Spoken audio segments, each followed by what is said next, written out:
Hello, Sanatan. Good morning. Hey, good morning, everyone. Hello, Sanatan. Good morning. Morning. I'm sorry for not being there yesterday. Actually, my grandmother slept and she was advised hip replacement yesterday itself. So I couldn't be there. Okay, it's almost 9 o'clock. All right, before we start, if anyone has any questions related to whatever we have discussed so far. Anyone with any questions? Good morning, Giflin.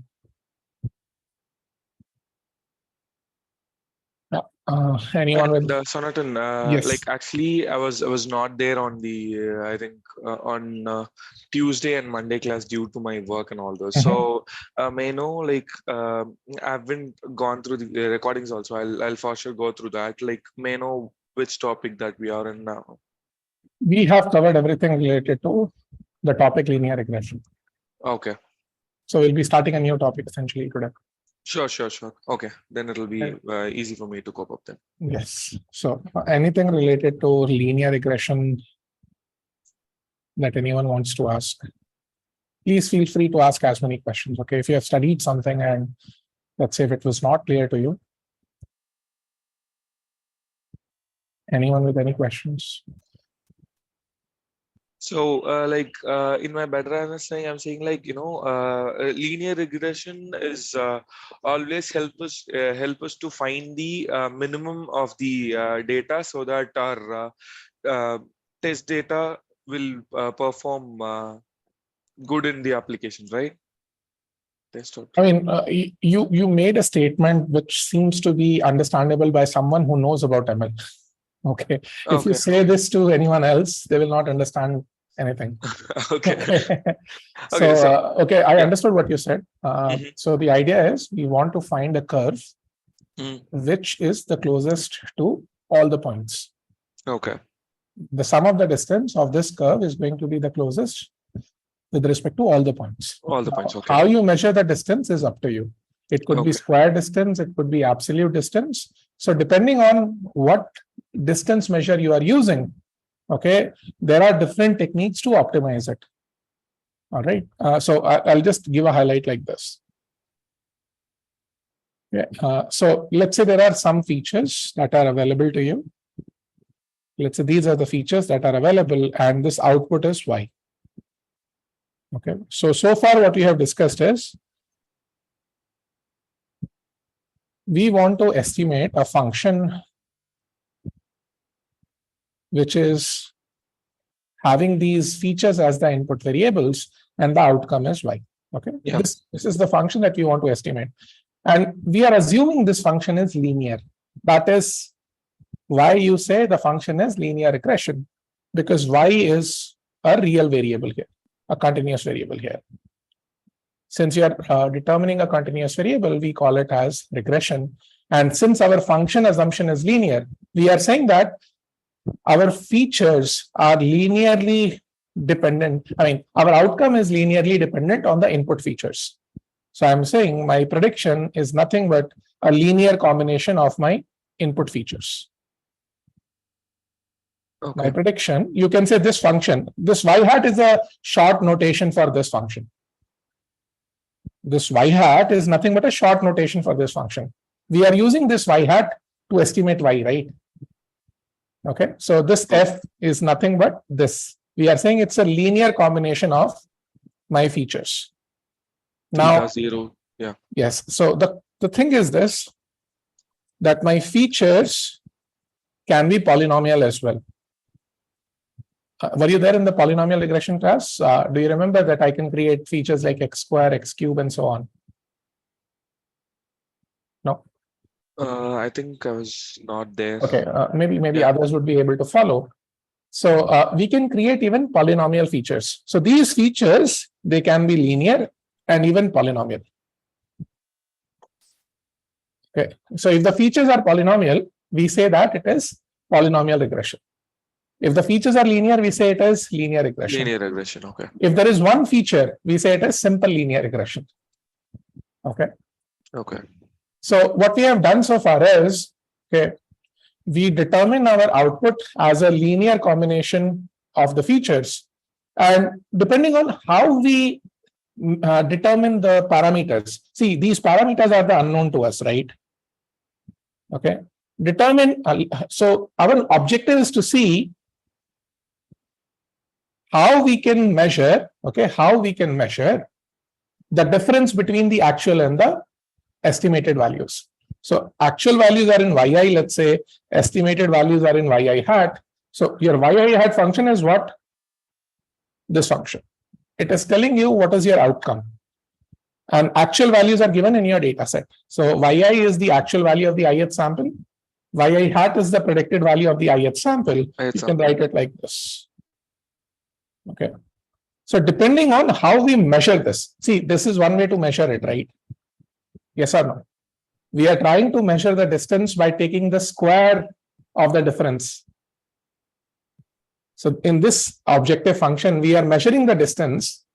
If you think about it, that's a square distance. It's the square of the distance between the actual and the predicted values. Okay. Now, one other way would be this. I can measure it using the sum of the absolute distances. Yes or no? We can measure it like this. Okay. Now, depending on how you measure this distance, it's not just these two ways. I can give you 100 such ways. Okay. Okay. Think about this. Can I say that I'm going to do it like this? Okay. Let's say this is square. Okay. I'm measuring it like this, which is very similar to this. Let's say 2 points are very, very close. Yi and yi hat are very, very close. If you square it up, can you tell me if this yi and yi hat are very, very close, if the difference between them, let's say if the difference between them, you compute the difference and you're looking at the magnitude. If the difference between these values is between, say, 0 to 1. Okay, it's between 0 to 1. Can you tell me if I square it up, will it become larger or smaller? If I square it up, will it become larger or smaller? Smaller. It will become smaller, right? Any fraction, if you square it up, it becomes smaller. Yeah, it will become smaller. So can I make one more loss function, maybe something like this? So if this is smaller than, let's say if this is smaller than some delta, okay, if it is smaller than some delta, I will say that there is no loss. So this value is equal to 0. Okay, I'll put it like this. Okay, I shouldn't have put it like this. Okay, I will say that if yi minus yi hat, okay, instead of saying between 0 to 1, I will put a constraint like delta, right? Don't you think I can put a constraint delta? Let's say that it is smaller than 0.5. I'm saying that this value should be treated as a 0. The loss is actually 0. I'm not squaring it up. I'm just saying it is 0. Okay. And let's say if it is greater than delta, okay, if it is greater than delta, then I'm going to measure it. Then I'm going to measure it as it is. Do you see it can be an effective loss function and it is very similar to this? I mean, it's very similar to this original one. It is only saying that for points which are closer, you don't consider a loss at all. Okay. This is another loss function. This is called as Huber loss. Okay. I can give you 100 loss functions that you can think of. They are measuring how you are taking the difference between actual and the predicted values. All right. So I'll just mention this, that this is nothing but called as Huber loss. See, please note that delta can be defined by you. Okay. It is not just between 0 to 1. It can be between, it can be 2 also, 3 also. It is up to you. So if the square of the value is less than that value, you say loss is 0. Otherwise, the square loss is used. Don't you think that I can do the same thing for absolute loss also? Yes or no? Don't you think that I can use it for the absolute loss? For the absolute thing, I can define the same way in that, right? But will it be useful in the case of absolute? The answer is no. See, in square, the property is if you square a fraction, it becomes smaller. So you're giving less loss to it already if the points are close by. But in absolute, even if the point is close by or far away, its importance stays the same. It's the distance that you're counting. Okay. The distance becomes smaller if the value was between 0 to 1, which is not the case with absolute though. The distance is counted as it is. Okay, so that is why it is not advisable for absolute though. So this is your squared loss. This is your absolute loss. You can call it sum of absolute errors. Okay, this is sum of squared errors. This is Huber loss. You can think of your own function also, as long as the function is differentiable. Okay, and let's say it has a beautiful property that it is convex. You will find a good combination of your thetas, a unique combination of your thetas. That is what we have discussed so far. Okay, so please note that whatever function that you use, the thetas will come out of that based on what assumptions you made. Okay, and there has to be an optimization technique which can basically find out the minima of your loss function. Not every function is differentiable. So far what we have seen is this function is not differentiable, right? So this requires a special technique called as linear programming. Okay, not in your, I mean, it's not in your syllabus, but I mean, if you want, I can discuss it. It will just take me more time. And we are already into, I think we have taken 10 hours worth of sessions. And we have just covered 2 hours worth of your topics. Okay, so I don't want to go into that detail. If you're interested, just read about linear programming. Okay.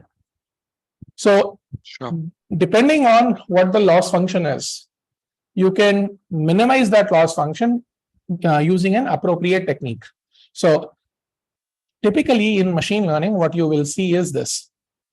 You will, even if you're doing classification also, you're going to measure some loss function, let's call it as L. You will try to minimize it. You will try to minimize the error between the actual values and the predicted values. Okay, you will try to minimize the difference between actual and predicted values. You will define what this loss function is, let's say yi and yi hat, and you're measuring the loss for all the samples. Okay, so L is your loss function. I'll just maybe make it like this. So L is your loss function, and it is measuring the difference between the actual and the predicted values across all the samples. Okay, now depending on L, you will have different optimization techniques. Okay, L has beautiful properties like convexity, differentiability. If it is not one of those, then you will use some other optimization technique. So to minimize L, see, our objective is to minimize L to get the thetas, right? The parameters. So I'll just put it like this. Instead of writing it as thetas, I will simply say find the parameters, okay, by minimizing this loss function. Your objective is to find the parameters with respect to, by minimizing the loss function, you can say. This you will see in all machine learning algorithms. There is except only one, maybe one or two, where you will not see any loss function. For example, in k nearest neighbors, you did not have any loss function at all. You are not minimizing anything. You were just looking at the distance, which was the minimum, but you do not minimize anything. Okay. All right. So to minimize the loss function, you will need an optimization technique. This is just a recap of what we have done. We need an optimization technique. So depending on what this, yes, go on. Sorry to cut you. Minimizing the loss function means like we were minimizing the data, like the distance. Some of the distances. Okay. So loss function means like we were going to deal with the distance loss, right? So one way to measure what is the difference between two things is measuring some kind of distance, right? How much two things are dissimilar? How would I do it? I will use some kind of distance measure, right? Yes. And if you measure it across all the points, that is a loss function. Okay. Does that make sense? Let's say I give you one sample, the sample value is 10. Okay. You find it out to be 15. So if I ask you how far apart 10 and 15 are, what would you say? I'll measure it like from 10 to 15. I'll just count and then I'll just give you. No, but how do you measure it? I mean, there are many ways to measure it, right? I can say absolute of 10 minus 15. True. I can do 10 minus 15 whole square. True. Okay. I can actually take the square root also. So L is what So for this one sample, L is nothing but the sum of all the distances, okay, for all the points that you measure. I mean, with respect to all the points that you measure. So L is simply saying how far your predictions are with respect to the actual values. And L is the sum of all of that. And depending on what L is, if it is convex, differentiable or not convex or not, okay, you need different optimization algorithms. We have studied only one so far. If the function is convex and differentiable, we can use gradient descent. Okay. So far we have only seen one. All right. Okay. And we have seen variants of gradient descent also. Stochastic, mini batch, all that. Okay. And that is like the most popular optimization algorithm. There are many in the literature, but just for the sake of clarity, I'm just letting you know, this is the most famous optimization algorithm. So one such we have studied, which is gradient descent. And we have seen many variants of gradient descent, right? Okay. So this is the idea of any machine learning algorithm. So most machine learning algorithms, if you think about it, they are nothing but minimizing a loss function. Okay. Okay. They are nothing but optimization. I mean, some type of optimization that you are doing, and you are trying to find the essential parameters by minimizing that loss function. Okay. Please note that loss function is also called as objective function. This is also called as objective. So the optimization algorithm is we get to choose, like based on our case. Your call. Yeah, okay. It's your call. Okay. You as an expert would decide what loss function to use. Depending on what loss function you use, thetas would come out to be different. Okay. All right. So these are some of the names: loss function, objective function. Okay. And I mean, some people also call it as you can say the error function that you're trying to minimize. Okay, all right. Okay, so this is like the summary of what we have seen so far, and this will follow in all machine learning algorithms. Okay. Let's try to discuss one new case today. So we have done k-nearest neighbors regression, right? That was the first algorithm. Okay. Yes or no? Okay. All right. So let's try to extend that k-nearest neighbor to the context of classification. So assume that we are given a data set with some d features. Or let me take the example of say 3 features. Okay, we are given age, height, and weight. And we want to determine if a person is, say, obese or not. We want to determine if a person is obese or not.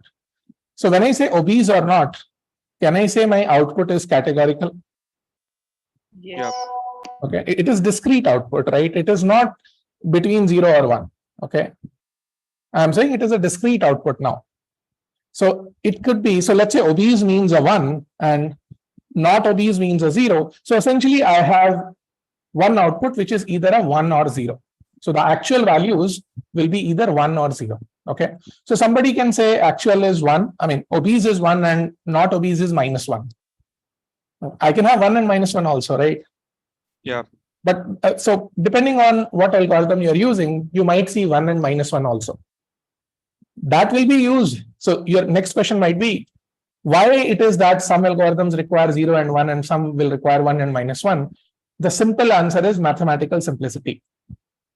They simplify the algorithm if you use 1 and -1. So I'll tell you when to use 1 and 0 and when to use 1 and -1. Okay. All right. So we have these multiple features. Okay. We have the, okay, let me make a 2-dimensional data set so that you can all visualize. Okay. Okay. Now, can somebody tell me if I had one input feature, if I was doing regression, okay, if I was doing regression, how many dimensions did I need to plot the data? If I were doing in a simple linear regression with one input feature, how many dimensions did I need to plot the data? 2. 2 dimensions, right? One axis was your input feature, the x-axis, and the other axis was your output. I hope everyone remembers this. Okay. So if we were doing linear regression with the one input feature, what we used to do was like we had x1 here and y here, right? Yes or no? And then we can plot all your points here. Okay, we can plot all your points here. This is what we did in simple linear regression. And our objective was to find this line. Line can be represented in 2 dimensions, right? Okay, that is what we had done in the case of regression with one feature. Okay, I'm going to show you one plot. Okay, so in classification, it is slightly different. Okay, so how many dimensions do you need? We really need to plot with 2 features. Think 3. 3. No, you can actually do it in 2. Okay, Yeah. let's see how. Okay, you can do it in 3 also. There is no harm in that. Okay, you can do it in 3 also. See, if I say that, you look at this first point, A1, A2, and let's say if it is 0. Don't you think I can plot this point in 3 dimension? Yes. I can, right? So essentially, I need 3 dimensions. But I'm going to show you that you can actually represent this data in 2 dimensions also very, very easily. Let's see how. And you can easily differentiate which is 0, which is 1. Okay. All right. So let's make a simple plot. This is one dimension x1, which is your age. This is the other dimension x2, which is height. Okay. All I'm going to do is a very simple thing. Okay. So if the answer is a 0, if the actual value is a 0, I'm going to represent it with a green color. Okay. I'm going to maybe represent it like a triangle. Okay. I will make it as a triangle. So zeros will be represented as a triangle. Keep that in mind. So if this point is A1 and if this point is say A2, there is this one triangle which is here. Does that make sense? Yes or no? Yeah, the point where it meets, right? Yes. So this is A1 Yes. and A2. I'm just saying that the third dimension is plotted with the color. Okay, the third dimension is plotted with this color of triangle. Okay, you can call it green triangle. Okay. All right. Now, if there is a point, if there is a point which is say this, let me use another color. Let's B1, B2, and let's say if this is a 1, I'm going to represent it like a cross. Okay, with a blue cross. Okay, so if this is B1 and if this is B2, I'm going to make a blue cross here. Does this make sense? Yeah. Okay. All right. Now, I'm going to just make some points at random. Okay. Let's look at this. Let's say these are the x's which are given to you, whose actual value is a 1. And there will be some triangles whose actual values are given to you in the data set. And this is how the data looks like. Okay. So can you infer it in 2 dimensions also? True. Can you infer from this visual plot what is the actual data? Yes or no? Yeah. So this is the scatter plot, right? Still the scatter plot, but you are just giving a color to each point, each 2-dimensional point. Okay. So you can say 1 dimension, essentially. That's what I meant. Okay. So, okay, let me talk about this. If you had the data in 1 dimension, what would you do? Let's say if your data is, so here it was real, right? You can call it continuous. Assume that your data is just 1 dimension and the output here is discrete or categorical, whatever you want to call it. Let's say 0 and 1 only. How would you do it? I can make a single line. Okay. Let's say the minimum value of x1 is here. The maximum value of x1 is here. Okay. And what I'll do now is, let's say if this value is A1 and the output is 0, don't you think that I will go to this A1 and I can make a triangle here? Yes or no? Does that make sense? If the next value is A2, Okay, let's say this is a 1, and I will say that, okay, A2 is actually a X. Yes or no? So you need only 1 dimension, right? Now to plot this type of data. Yes, so sir. instead of using the x1 and y like the above figure, like we can also differentiate with the color. Okay. But this is much easier to visualize, right? If you think about it, instead of visualizing it like this. So let's say if you look at this first point, Okay. Let's say this is x1 and y. Actually, both are equivalent, by the way. Let's look at this. So if A1 is this, okay, let's say if this A1 is this, and the answer is 0, I will say this is A1. Yes or no? I'll use a different symbol instead of using an X. Let's say this is A1. Okay. And the other is if the answer is A2, okay, let's say if this is A2, don't you think I should make it as a 1 here? So this is 0, this is a 1. Yes or no? Yes. Okay. I mean, you can plot it like this also, but visually, since I'm trying, what is my objective in classification? My objective is to discriminate, right? My objective is to find out how do I separate class X from class triangles. It is not about best fitting anymore. Yes. What is the purpose of classification? You want to classify an input sample into either triangle or an X. Or an X. Okay. So, But sir, actually, Go on. initial case, there were two things, right? Like age and height. I mean, A1 Correct. and A2. Correct. So in that case, how we will do in one dimension? that you cannot do in one dimension. Okay. I'm saying that you are, depending on the number of features, Okay. you just need that many features to represent it. Okay. That many dimensions to represent it. Okay. You don't need, so in regression, we need one more dimension to represent the output. Yeah. In classification, we don't need that. I mean, if you want, you can do that. Okay. But it doesn't make sense because this plot is much more appealing to me in classification than if I would have done it in 3 dimensions. Okay. All right. So only one in just like only A1 or B1, just one only should be there, right? In that case, only we can do like that. Yes. Okay. Yeah, Yes. yeah. Okay. And that should be discrete. That should be discrete. Now you can actually think of even if you have say 3 categories, 1, 2, and 3. Can you use different symbols for each category? Yes. You can use different colors for each category also, right? Yes. So Okay. you even if the outputs are more, right? It's not just 0 and 1. It could be 1, 2, 3, 4. It could be 1, 2, 3, 4, 5. You just need more and more colors, more symbols. Okay. That's it. Okay. So one yes. question Go on. related to both regression and classification, both things. Till now, whatever we have done is the output is only one. We have only one. Here also the output is only 1, but it will be one of the categories. One of the categories. So, is it that in real time also every time we'll have just one output, or we can have one output? Depends on what task you are doing. Yeah, we can predict we have a task to predict maybe say 2 things at a time. I want to predict. So that would be now multi-output. So if both the outputs are discrete categories, then that would be multi-output classification. Because now you have 2 outputs. Currently, we are doing single output classification. Do you remember my first class? I told you we can actually predict multiple outputs as well. But most of the times you'll be predicting single outputs. But I'm not denying that you can come across a multi-output task also. Okay. Maybe today I'll show you a multi-output data set as well. Yes, that would be. Okay. Sure. There is no difference as such. Treat each output separately. Okay. When you make a model, right? How many outputs do you consider? You consider one output, right? Yes. So can you think of using the same features again and treating the second output? Make a different model for it. Okay. So the input sample will be passed to both of your models. So the first model will predict the first output. Second model will predict the second output. Okay.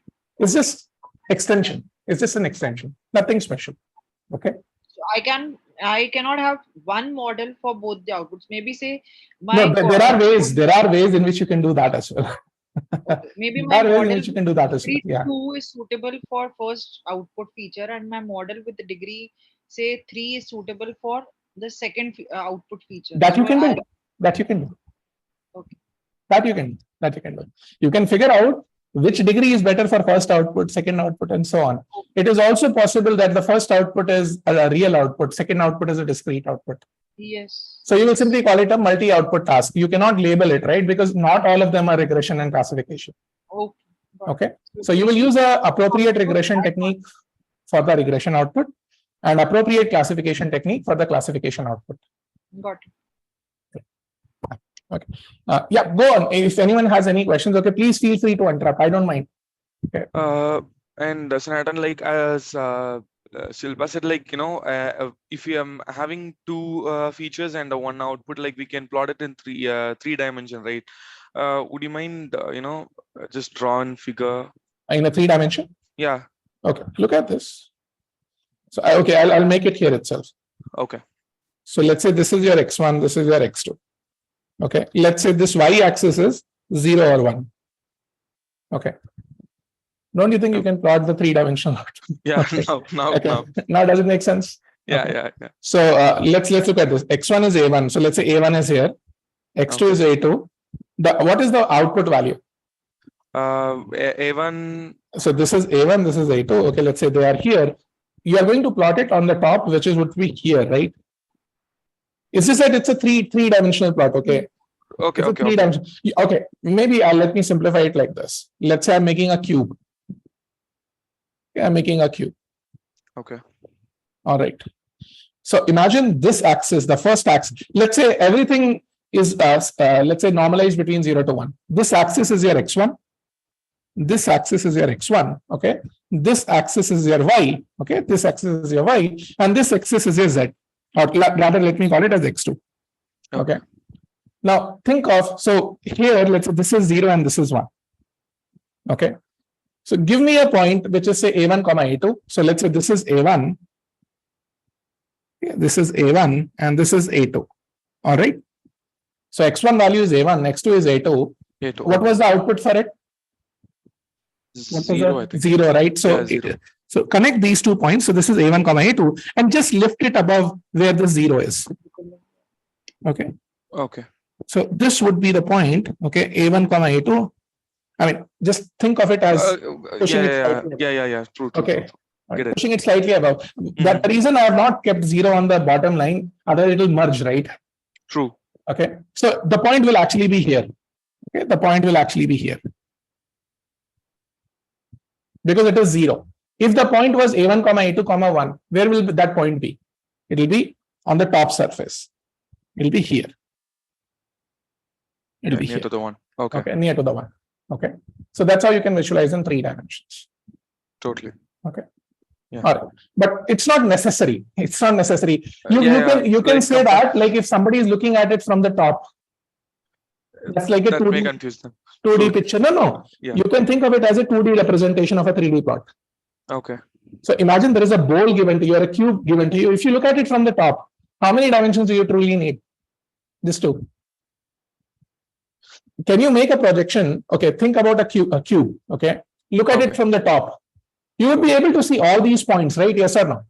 So imagine there is this point B1, B2, which is here. Okay, let's say this is B1 and let's say this is somewhere which is B2. Okay, maybe I'll make it here. This is B2. So and this B1, B2 is a 1. I'm going to make this square as a 1. Okay, just to show you the difference. Okay. Now, if you look at it from the top, don't you think I am projecting this point here? Yes. Okay. So this is like the 2-dimensional surface where you are projecting this one. The 2D plot, okay, you can actually lift this, you can say bottom surface up and look at like this. That's what you're doing. Okay. Okay. So you're lifting this bottom surface and you are actually pushing it up, like looking at it in the front. Okay. That is the 2D projection of the plot. Nothing special. Okay. Make sense? Yeah. Okay. All right. So we will do this classification with various different techniques. Let's try to understand what are the different problems in the classification scenario and what algorithms that you have studied can be applied to classification. Okay. By the way, each of the algorithms that you have studied can be applied to classification. Let's see how. So I'm going to start with first the description of classification, even though you already know. So classification is the task of, classification is the task of identifying for the given input sample to which category it belongs to. Okay. Assign a category to a given sample. Okay.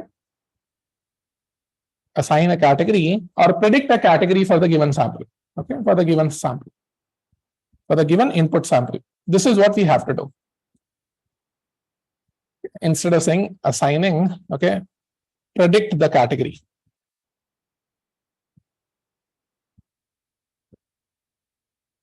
This is important. Our goal is to predict, right? Okay. Now, depending on how many categories you have. So first of all, can you tell me if I'm trying to do classification, minimum how many categories should be there? 2. If it is 1, do you think we need a classification? There's no need. No. There's no need, right? I mean, because everyone is belonging to that category. So at least we need 2 categories to differentiate, right? To discriminate. Okay. So at least 2 categories have to be there. So there is a special name when you have 2 categories, and there is a special name when you have more than 2 categories. So I will write it like this. So if you have 2 categories, the absolute symbol actually means cardinality. Okay. If you know about sets, right? Do you guys know what a set is? Yes. So a set is nothing but a collection of unique items, right? So imagine I give you the output, okay, and you convert it to a set, and you get 2 categories, okay. So this, you can say this symbol that I'm using, right? Absolute symbol. This tells you how many samples are there in this set, okay.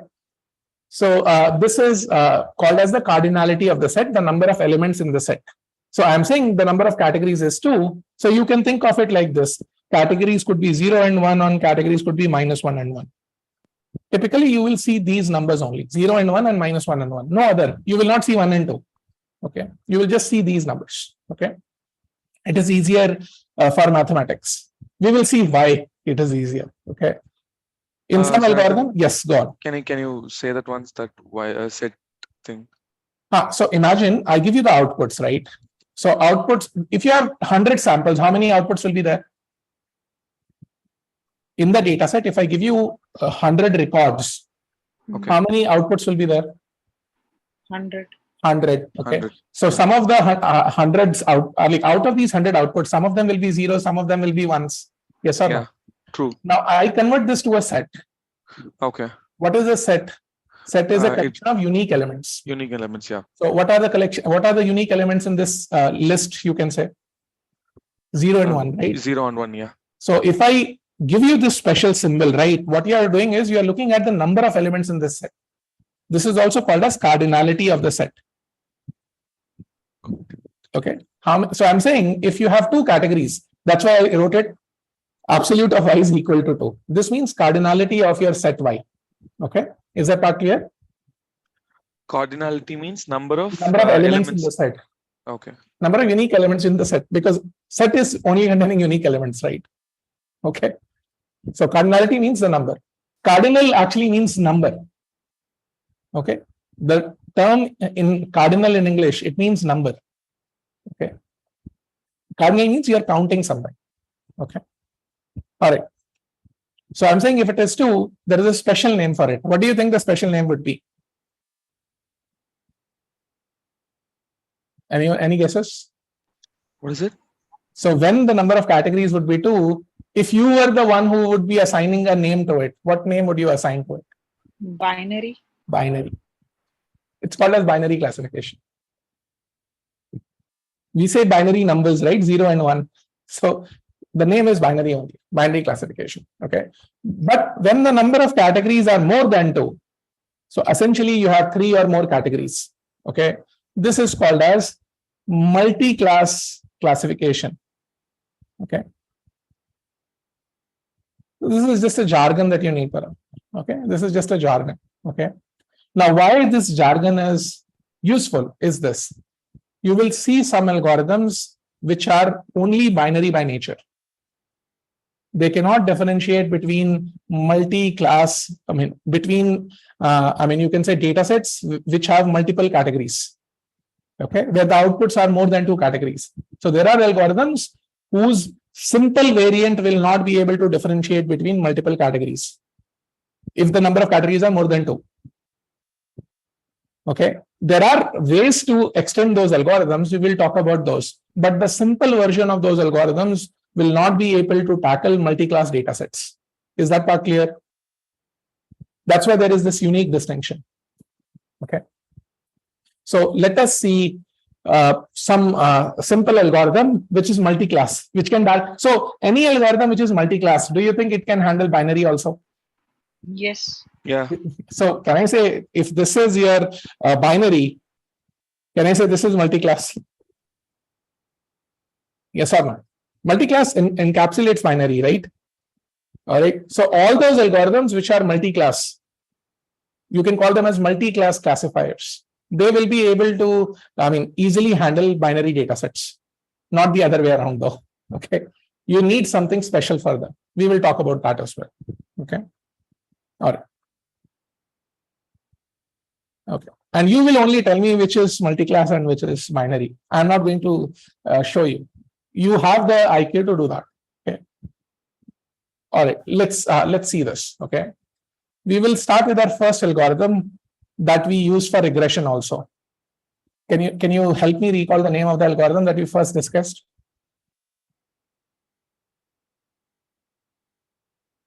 What was the first algorithm that we discussed? In machine learning, right? K-nearest neighbor. K-nearest neighbors. You will use that for classification. I hope everyone remembers the different things to tune in K-nearest neighbors. Everything is the same here. Everything. It's just that how you evaluate a classification model is different. So let's take an example just to illustrate this. Imagine I give you this data set. So I'm taking this univariate example, or do you want me to take bivariate? Univariate is fine. Univariate is fine. Or rather, let's take bivariate so that I don't have to discuss the, nitty-gritties with bivariate also later on. Okay. Let me take two features, x1 and x2. Let's say we have age and height. And I'm going to put random numbers. Okay. So don't mind, they are not in the actual units. Okay. And I'm trying to determine if a person is, say, obese or not. So if the person is obese, you will see a 1. If the person is not obese, you will see a 0. Okay. My question is this. If you go and collect such a data set from a general community, can you tell me which type of people would you encounter more, obese or non-obese? Or would it be almost equal? Can't say. In general, okay, let's go to the US and talk about it. Obese. Obese, right? Obesity is much more prevalent there. Okay. So please note this. When you have a very, okay, or rather I'll come to this point later, because this is very important. What is the ratio of zeros and ones in your data set? We will talk about the importance of this number of zeros and ones in your data set a little further down the line. Okay. But for now, it is, please keep that in mind. That will actually decide how good the discriminator is. It's a very important factor. Okay. So let's try to have a very simple data set, and you will tell me, okay, what the predictions are. So let's say the first sample is, say, 20 and 40. Okay. And this is 1. Okay. Maybe say 10, 20. This is, say, 0. Maybe say 8, 18. This is a 0. And say 30 and let's say 45. And this is a 1. Okay. Let's say this is what the data looks like. Now, what is the first thing that I should do before I start working? What is the first thing that I should do before I start working? I should Scale. Scale. So feature scaling is important. So scale your features. Which scaling would you do? Normalization. Normalization. You will squish the data in a given range.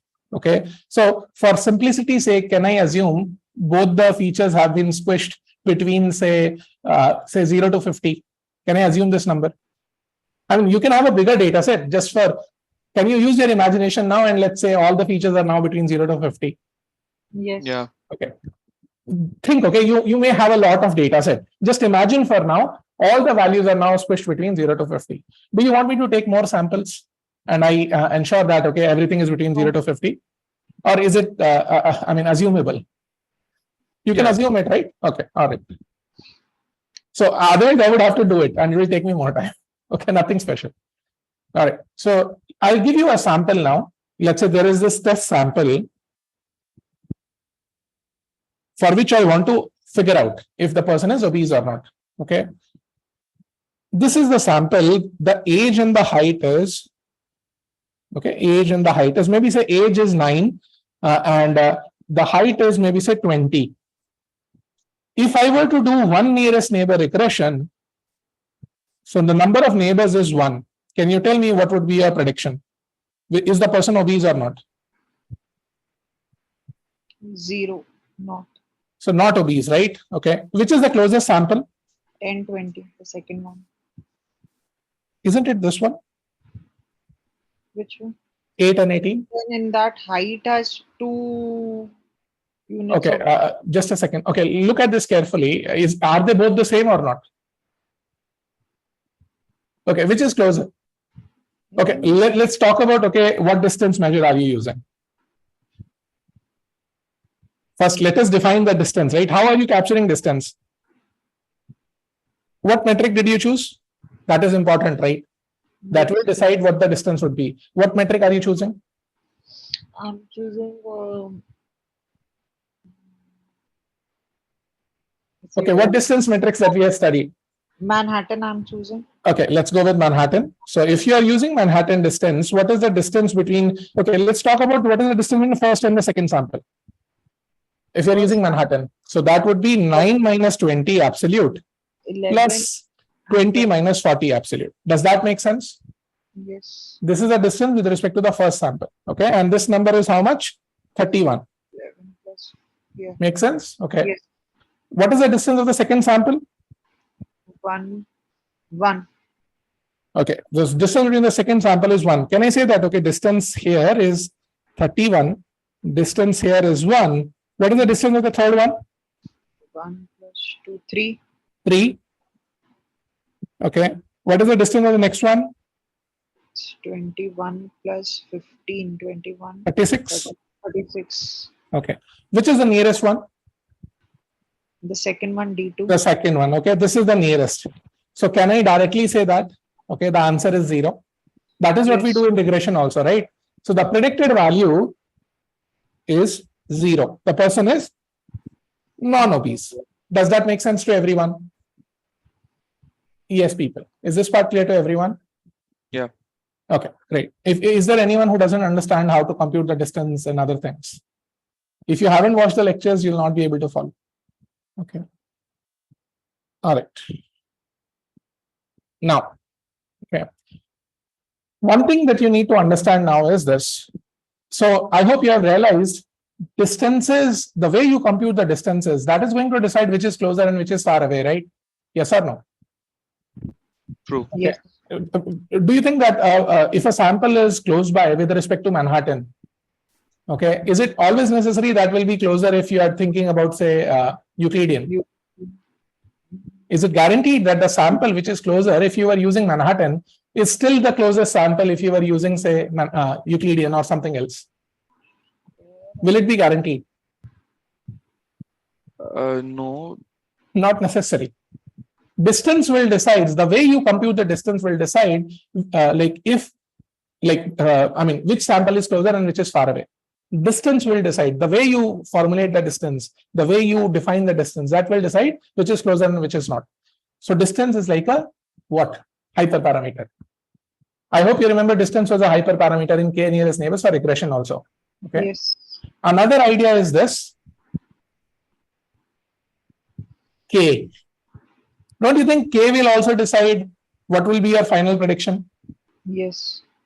So let's say if I were to choose 2 neighbors, okay, what would be the answer? What are the 2 closest neighbors? In this case, it will still be 0. In this case, it is still 0, right? These are the 2 closest neighbors. Yes or no? Yeah.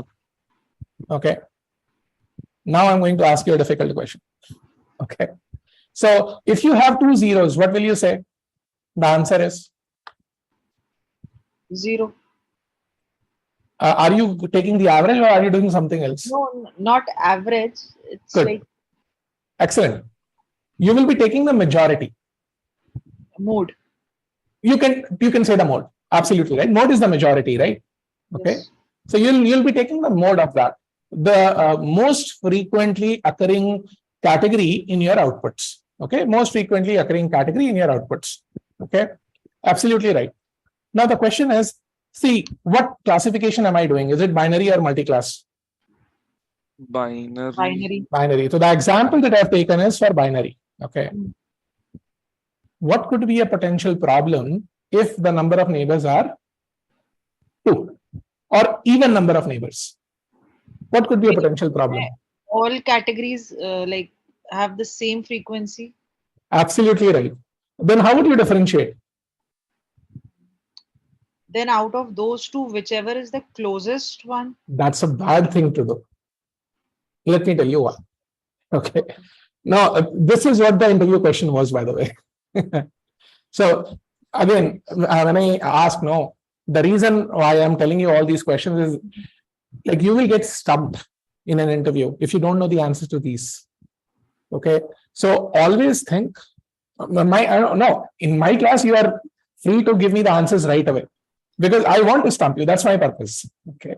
Let's try to analyze why you shouldn't use even number of you can say samples. One idea is, since if every class has equal number of samples, how would you predict? You said, I will use distance. The closer samples should be given more weight, right? Yes. That's what you said. I'm going to show you, if you do that, it is nothing but the same as using odd number of neighbors. Let's see. Okay. So imagine I had a sample. Okay. I had a sample. I'm doing binary classification. Okay. I'm doing binary classification. My closest neighbor and the second closest neighbor, I'm doing with k equal to 2. You can do it with k equal to 4, whatever number that you have. I'm just trying to describe why for even number of neighbors you shouldn't use, why you shouldn't use even number of neighbors, okay? When you're doing binary classification. The second closest is, maybe say this. I'm looking at their outputs, okay? I'm looking at their outputs. So you're doing binary, okay? Can you tell me how many possibilities are possible for a test sample? 2. Think again. When you are looking at this output y, there are 2 possibilities, right? 0 and 1. Yes. Now you're looking at, okay, now you're looking at 2 nearest neighbors. What are the total number of combinations possible? 4. 4. Okay, so it can be 0, it can be 0, it can be 0, it can be 1, it can be 1, it can be 0, it can be 0, it can be 1. Okay. These are the 4 combinations, right? Will there be any other combination? No, right? No. So it can be the actual output of the closest can be 0, second closest can be 0. So I hope you have understood like the 4 different combinations that are possible. Let's say you go by the majority. Okay. Let's say you go by the majority. So if you go by the majority, I'm going with this idea of k equal to 2, okay, which is using the majority vote. Okay. And if the majority vote doesn't satisfy, then I'm going to use the distance. Okay. So closest sample will get more weightage. Okay. Closest sample gets more weightage. I want you to visualize something.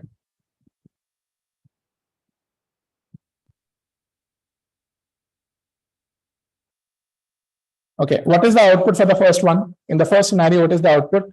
0. 0. What is the output here? That you will have to. No, you have to tell me, no. You said you are going to give more weightage to the closest sample. So what should be the output? Weightage to the closest sample, 0. Okay. What is the output now? 1. What is the output now? 1. Do you realize this? Yes or no? Yes. If you were to look at only one nearest neighbor, what would be the outputs? Same. These would be the outputs, Yeah. right? Yes. These would be the outputs when you are looking at one nearest neighbor. Is there any difference? No. Do you realize that they both are equivalent? Yes. So essentially, when you break the tie with respect to the distance, you are saying that I'm using odd number of neighbors. So is there any importance of k equal to 2? No. No, right? So please note this, even number of neighbors are not advisable. Okay. You shouldn't use, I will rather put it like this, only use odd number of neighbors. Okay.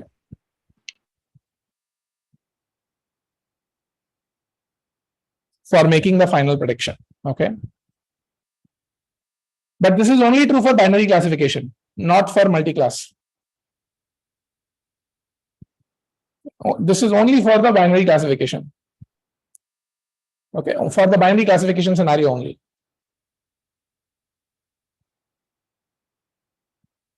Okay. If it is multi-class, it will change. It is not necessary that if you use distance, the closest sample, if it is given more weightage, then this output and this output will not be the same. they'll be different. Do you want me to show? For multi-class examples, okay, they can be different. Do you want me to describe with an example or not? Or can you intuitively get it? Tell me, please. It's clear? Okay, they will be different, okay? They will be different for sure. Okay. All right. Okay. So you shouldn't use even number of neighbors when you are doing binary. That's the key point, key takeover. Now, one is k number of neighbors. Okay. Can you think of doing, say, maybe say weighted classification?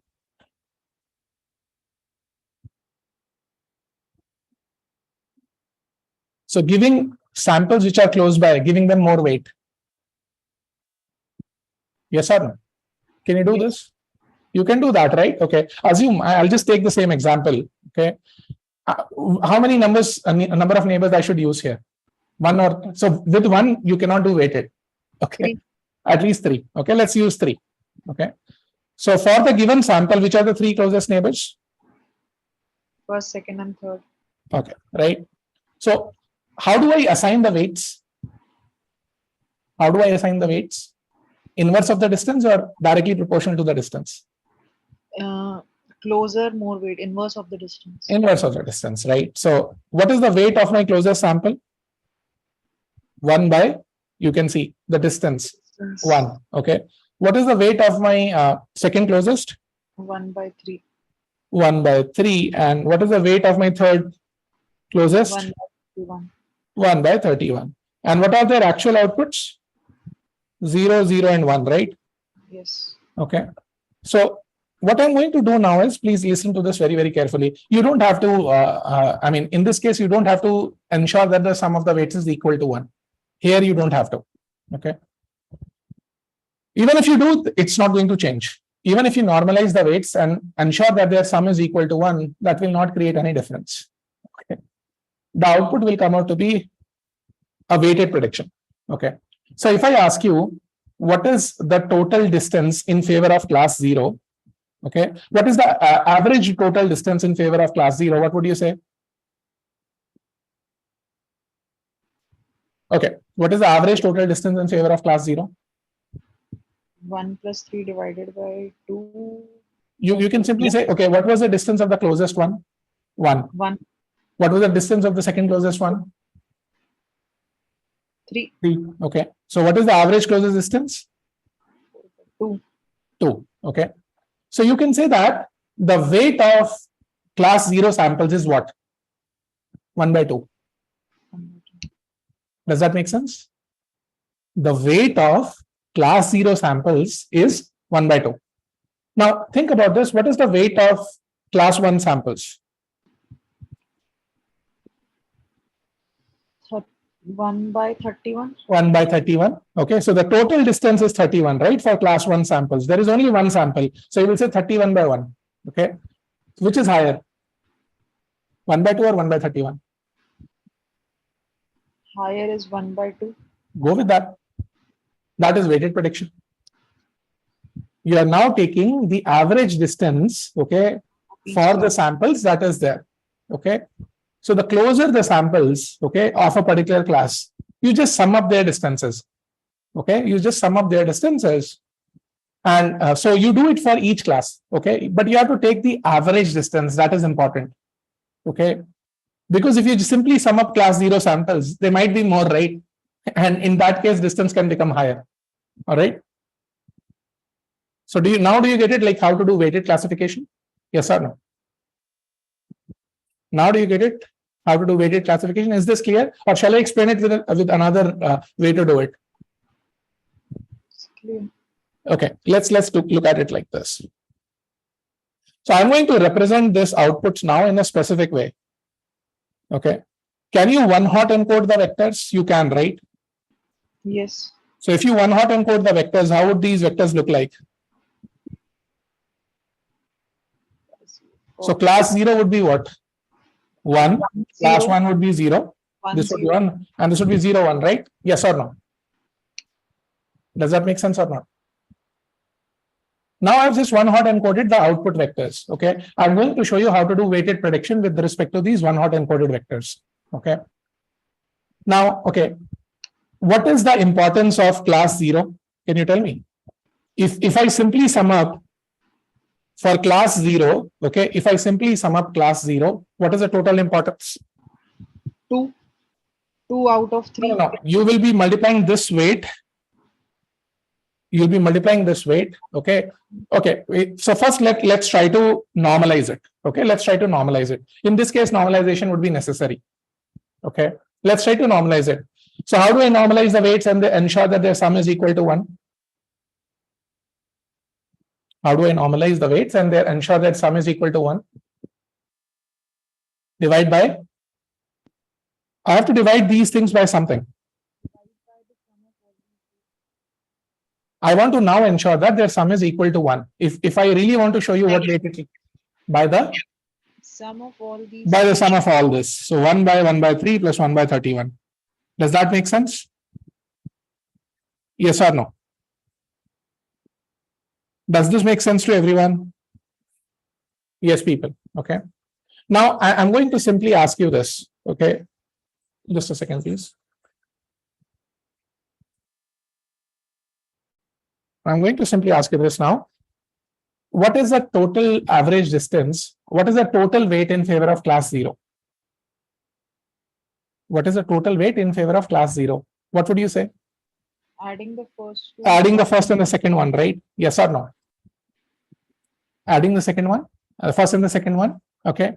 And how many samples are actually contributing? 3.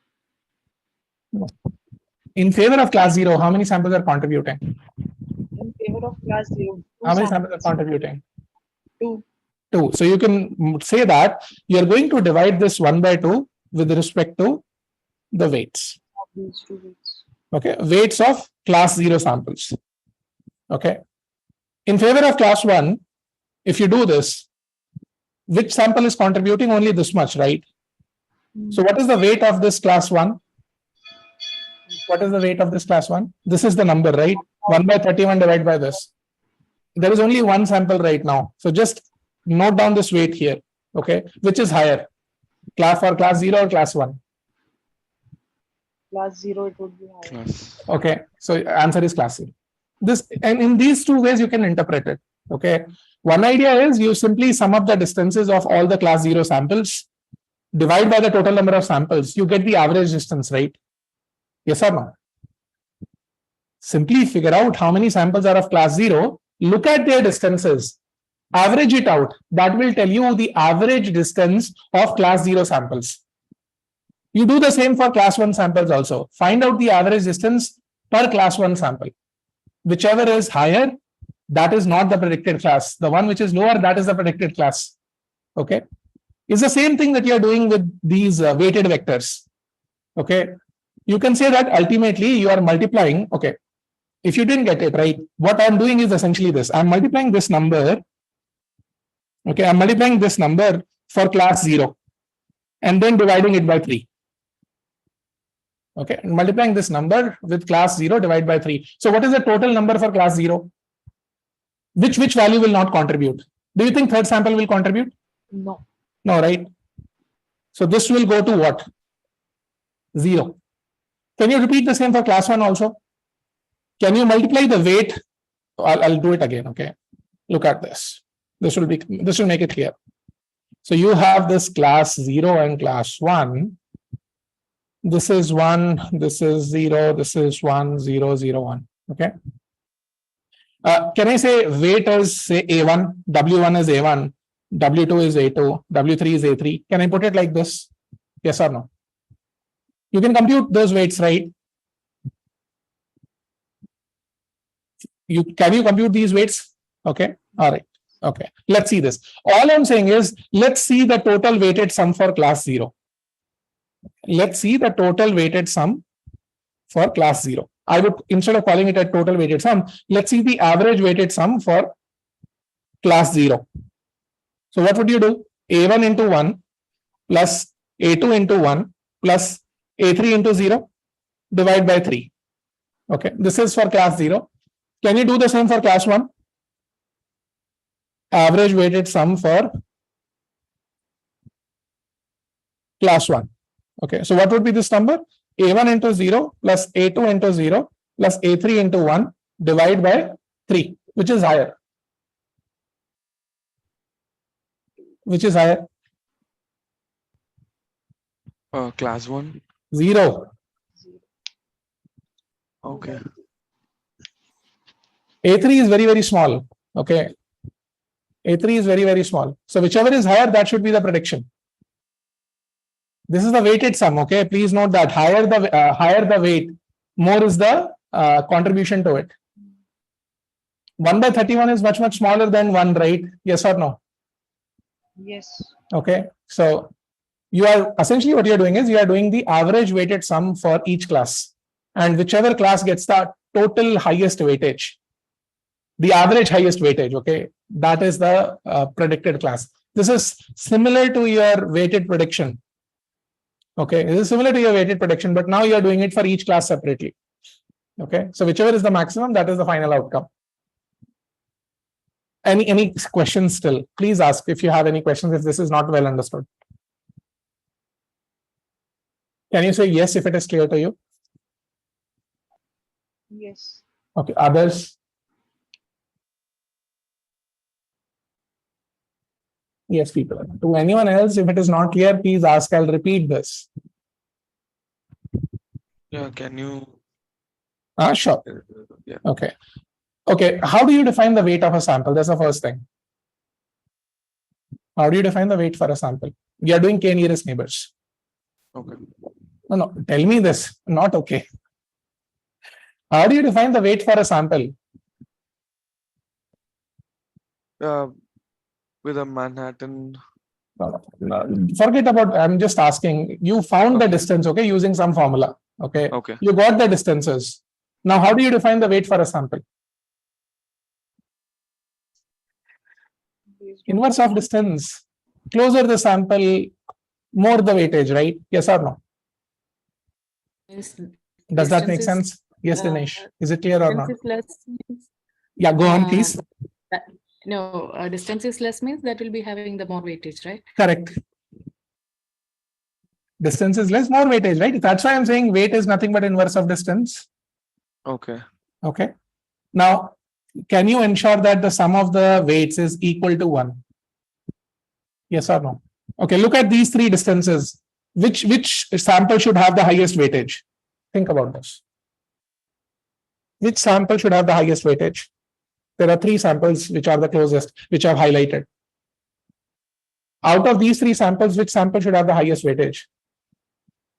Second one. Second one, right? Okay. I hope that's clear. Dinesh, is it clear to you or not? If it is not clear, you have forgotten k nearest neighbors. I'm very clear about this.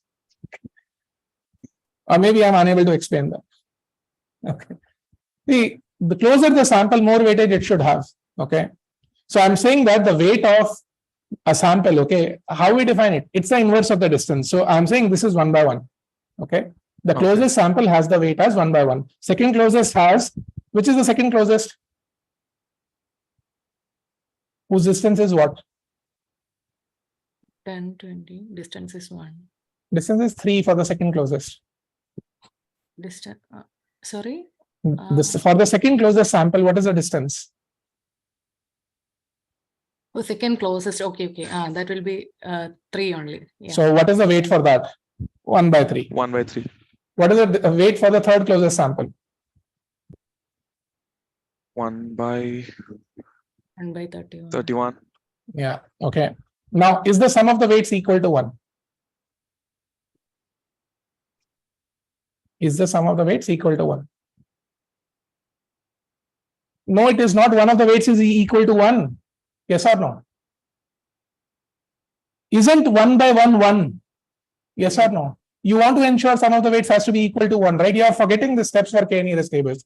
Please, I request everyone again. I mean, if you want to come to my classes, please revise. Okay. I will not be able to connect your dots all the time. I don't have that much time. Okay. Please revise. Okay. I'm being frustrated right now. Okay. Your sum of the weights has to be equal to 1. We are doing weighted regression now. Is the sum of the weights equal to 1? No. How do I ensure that the weights become equal to 1? Divide by the sum of Divide. Divide by the sum of them. So you'll be dividing everything by the sum of all of them. Now, if you do the sum, you can simply check. Add all the three values, you will get equal to 1. Yes or no? If you know how to add three numbers Yes. who have a particular LCM, it will become equal to 1. Yes or no? Just add the three numbers. Okay. All right. Let's say you can compute this number. I'm saying that if you compute these three numbers, I'm going to say that these numbers are say A1, A2, A3. So you have the weights now. Okay. If I ask you which weight is going to be the highest, what would you say? A1, A2 or A3? A1 would be the highest. A1 would be the highest. This would be the procedure that will be followed, right? A1 was the closest, A2 was the second closest, A3 was the third closest. Look at the values. I mean, you can interpret it from this. Okay. All right. Now, if you remember, for the closest sample, what was the output? Look at the closest sample. What is the output? 0. 0. Second closest, the output is 0. 0. third closest, the output is 1. 1. So the actual outputs are 0, 0, 1. Okay. Now, what I've done is I've just uncoded the outputs as one hot encoded vectors. Okay. So if the output is 0, can I say in favor of class 0, it would be 1, and in favor of class 1, it would be 0? Yes or no? Yes. What were the actual outputs? Okay. What are the actual outputs? 0, 0, 1, right? That is what you told me. Yes. So I'm saying if it was a 0, in favor of class 0, you add a 1. I hope you remember one hot encoding. Okay. Yes. So if the second output is 0, have 1 in favor of class 0. Okay. If the output is 1, have 1 in favor of class 1 and the other one goes to 0. Okay. All right. Now let us see how many samples are contributing. Let's try to find out the weighted sum. Okay. Let's try to find out the average weighted sum. Okay. So if somebody asks you that you are going to give A1 weightage to A1 weightage to the first sample. So I'm simply multiplying this A1 with 1. Okay. I'm simply multiplying A2 with 1. And how much weightage should get to the third closest? How much weightage should get to the third closest? A3, right? Yes. So A3 will be multiplied with this number 0. So if I ask you, what is the total sum for class 0? What would you say? What is the total sum for class 0? A1 plus A2. A1 plus A2 plus A3. You can even forget this average doing this. Can you simply compute the weighted sum for class 0? A1 plus A2. It would be what? A1 plus A2, right? Yes or no? Yes. Does that make sense? Okay, that is A1 plus A2. What would be the weighted sum for class 1? What would be the weighted sum for class 2? Class 1, my bad. A3. A3. What is higher? A1 plus A2 is higher or A3 is higher? A1 plus A1 plus A2. So whichever is higher, okay, you say that in favor of whichever class which is higher, you say that is the predicted output. You simply do weighted sum. Okay. You simply do weighted sum. Whichever is higher, you say that, okay, that is the particular class. So you compute these two things, find out the maximum from it. Okay, find out the maximum from it, whichever class's favor it is higher. In this case, it would be for class 0. A1 plus A2 is much higher than A3, right? You know that A1 is already higher than A3. So if you add A2 to it, it will become even more higher. Yes or no?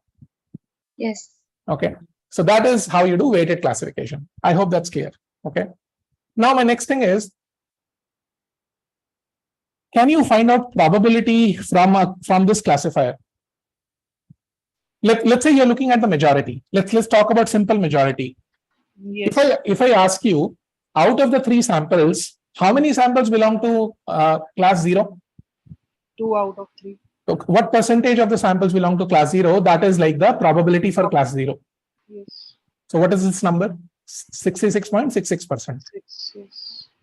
I mean, you can say 0.6666. Okay, 2 by 3, right? And what is the probability for class 1? 0.33. 1 by 3. Okay. So this model can give you probability scores as well. And do you think finding probability scores actually gives you, you can say, a better way of doing classification? Because that is telling you how confident you are. Yes. So the probability scores are actually the most important thing that you should know about classification. Okay. So you can actually determine the probability scores for any given output, okay, from the prediction. Okay. by simply counting the total number of samples, and out of these total number of samples, how many are in favor of a particular class? Okay, in favor of class 0 and in favor of class 1. Okay. Where my total number of samples would be K.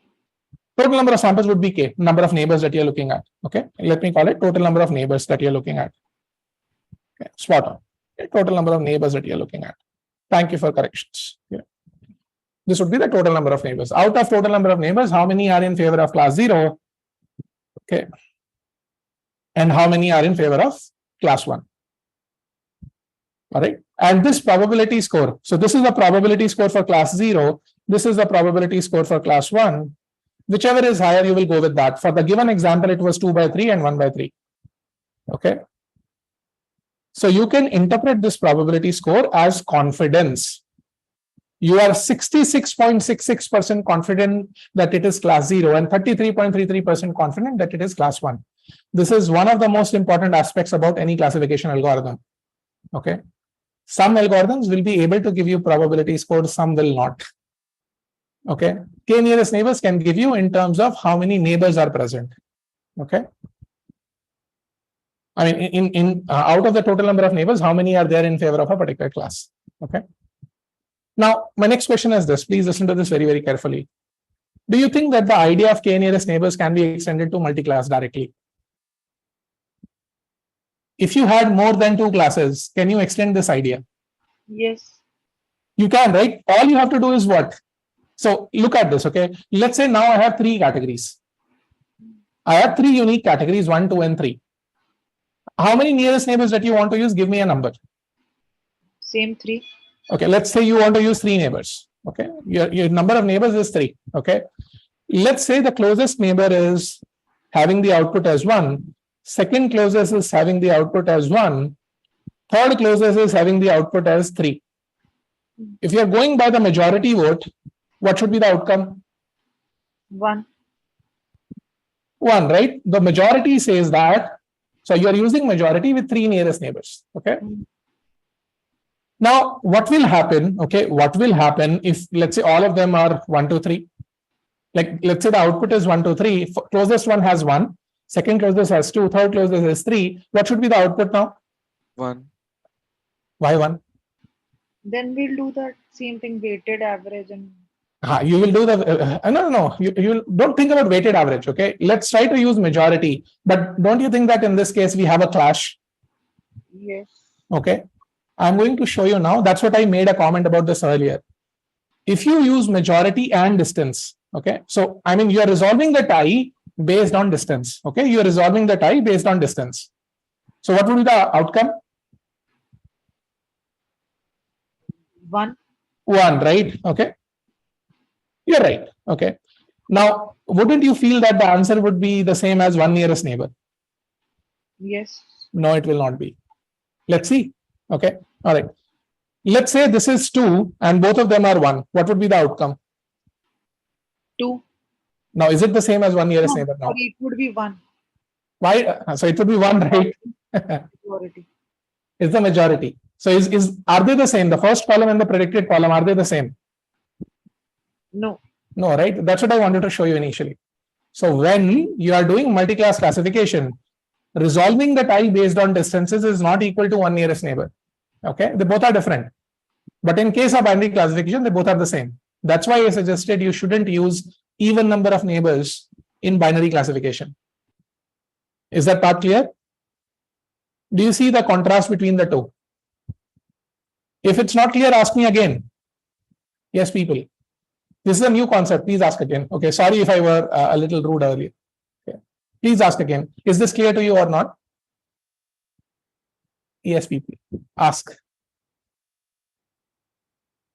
See, all I'm saying right now, if you are using the majority vote, if you're taking the majority and resolving the tie based on distances, this is not the same as doing 1 nearest neighbors now. But in binary classification, it is exactly the same. Do you see the outcomes are different? The predictions that I'm doing and the closest neighbors. If I were to do nearest neighbors, this would be the outcome, right? With 1 nearest neighbor. Yes. You will only trust the nearest neighbor. Now I'm saying if you use 3 nearest neighbors, it's not the same. You can see the outcome is still a 1. Okay, because first you prefer majority and then you look at the nearest neighbor to resolve the type. Okay, all right. So K nearest neighbor, if you think about it, it's a multi-class classifier. It can directly be applied to binary also. If it can be applied to multi-class, can be applied to binary also. So it's a multi-class classifier. The algorithm can be applied to multi-class datasets directly. Okay, what are the hyperparameters for it? Number of neighbors, K. Number of neighbors. Okay, and distance metric. Okay, and weights, whether weighted or averaging or majority vote simply. Okay, which distance metric that you are using, and if you are doing a type of you can say I would, instead of saying type of majority. Okay, type of majority, is it weighted majority or or simple majority? Okay, uniform majority or weighted majority, which is called as distance majority. Okay, you're giving more weightage to a sample which is close by. Okay, so these are your hyperparameters that you will see in your K nearest neighbors for classification. Okay, now let's try to discuss how do we decide, okay, if a model is good or bad. How do you decide if a model is good or bad? And if I want to decide a model is good or bad, what do we call that in machine learning lingo? What do we use to decide if a model is good or bad? What is the name for that topic? Metric evaluation. What is it? Metrics evaluation. Evaluation metrics. So now we are going to decide with the help of these evaluation metrics. So we are now going to discuss evaluation metrics for classification. They are different from what you have seen in regression. Okay, these are not the same as mean squared error, sum of squared errors. You cannot do that. Okay, you cannot do that. All right, I'm going to start with binary and then I will extend it to multi-class. Okay, so let's start for binary classification first. Okay, let's start for binary classification. Okay, I'm going to make a small table and you guys will tell me how to measure it. All of you can. Very easy. Let's say these are the actual values and these are the predicted values. These are the actual values, these are the predicted values. So typically, most classification algorithms will give you a probability score. Okay, they'll give you a probability score. So since I'm doing binary classification, okay, let's put it like this. I'm doing binary classification. Okay, my prediction comes out to be 0.3. What will you say? Is it class 0 or class 1? Or you can say that I have two outputs, 0.3 and 0.7. This is for class 0, this is for class 1. Okay. What would you say the outcome is? What is the predicted outcome? 30% of the data has an output of class 0 and 70% has an output of class 1. So, but what do you finally predict? 0 or 1? 1. 1, right? Because 1 is higher. Okay. So, if I give you just only one number, let's say if I give you this number, do you think you'll be able to tell me is it class 0 or class 1? Yes, for binaries. For binary, it is possible, right? For binary, it is possible. Just keep this in mind. So I'm writing this probability in favor of class 1. Okay, in favor of class 1. All right. So let's say the actual value is 0. Predicted, this is also 0, this is 1, this is 1. Okay. So we have 4 samples in our test set. You can say we have 4 samples in a given data set. Okay, in a given data set, these are the 4 samples. Okay, the actual values are 0, 0, 1, 1. Predicted probability is 0.3. Let me make some more. Okay, let's say this is 0 and 1. Okay. The predicted probability is 0.3, 0.6, 0.8. Okay, 0.95, maybe say 0.48, we say 0.51. All right. Or maybe say this is 0.49. This is 0.49. Now, can you tell me what output will you give?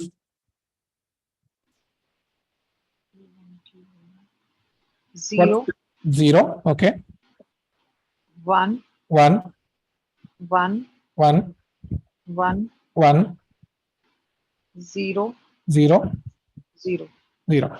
So can I say that you are using a threshold to decide if it is 0 or 1, and what is the threshold?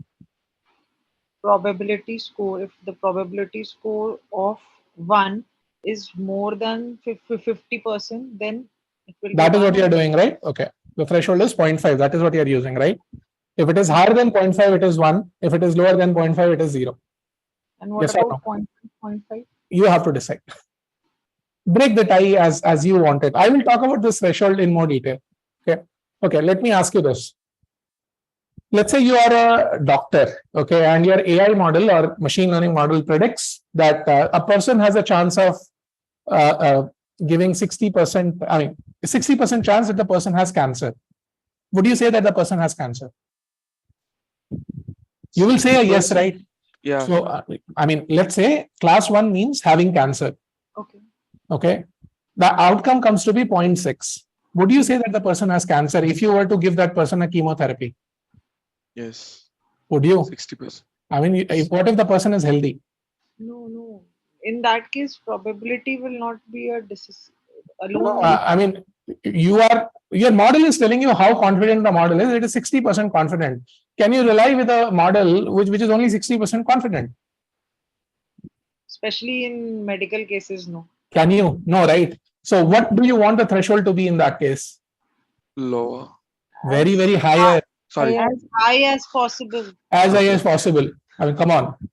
It should be around 0.9, 0.95. You should be at least 95% confident when someone is saying you have cancer. Having or not, Okay. yeah. So can I say that it is you who decides the threshold? Yeah. You as a domain expert. That is where the catch is. That's why we say we love probabilities. Hmm. Okay. As a domain expert, I get to call if I should trust my model or not.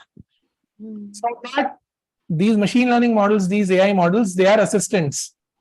Okay. They are not going to take the call. But now we are surrounded in a world where these models actually take a call. How? Autonomous driving. You have heard of automated surgeries? Have you not? It's happening in the world. So they are taking a call on their own. So they have to be very, very sure of what they have to do. So you cannot just rely on this simple 0.5 threshold. I mean, in layman terms, yes, the threshold is 0.5. Okay. In layman terms, yes, the threshold is 0.5. But typically, this is to be modified. Okay. And I'm going to show you the impact of this threshold today. Okay. So currently assume that the threshold is 0.5. Okay. How do you, or so can you tell me whether we did fine on the first sample or not? For the first sample, Yes. did we have a good prediction or a bad prediction? Good. Good one. For the second sample, Bad. third one, Good. fourth one, Good. fifth one, good, and this last one is bad. So there is this metric called as accuracy, how accurate you are.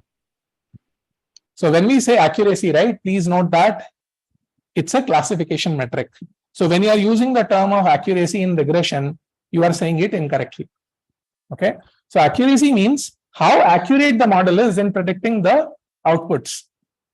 So how accurate you were, can you tell me? 4 out of 6. 4 out of 6, right? So accuracy, if you see, I'm not saying you are saying this, okay? 4 out of 6. Okay, this is spot on. This accuracy is defined as number of correctly identified examples. Okay. Or you can call it correctly classified examples divided by the total number of examples. Now, is it a positive metric or a negative metric? I hope you remember what is meant by a positive and negative metric. Positive metric means higher the better. Negative metric means lower the better. So it is a positive metric. And what is the range for it? 0 to 1. 0 to 1. So it is bounded by 0 to 1. Okay. This is called as accuracy. Okay. Now I want you to focus on one thing. If you look at accuracy, if I just tell you, okay, so let's say the accuracy is 0.66. Okay. Would you be able to tell me how good you are doing on class 0 and class 1? If I just tell you my accuracy is 0.66. No. Would you be able to tell? No, right? Okay. So accuracy is like a overview. It's a broad metric. Okay. It's very abstract. We are not able to look at granular level details. So it's like saying, I'm looking at a directory information. So it only tells me how many directories are inside and how many files are inside. Okay. It doesn't tell me about their sizes. It doesn't tell me about who created them, all that. So accuracy is just similar to that. It's a very abstract metric. It only tells you like over the top, like what is the information. Okay. It doesn't tell you how well you are doing on class 0 and class 1.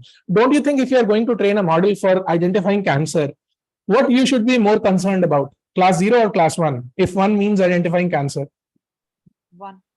1, right? Okay. So can I say class-wise accuracy is much better? Yes.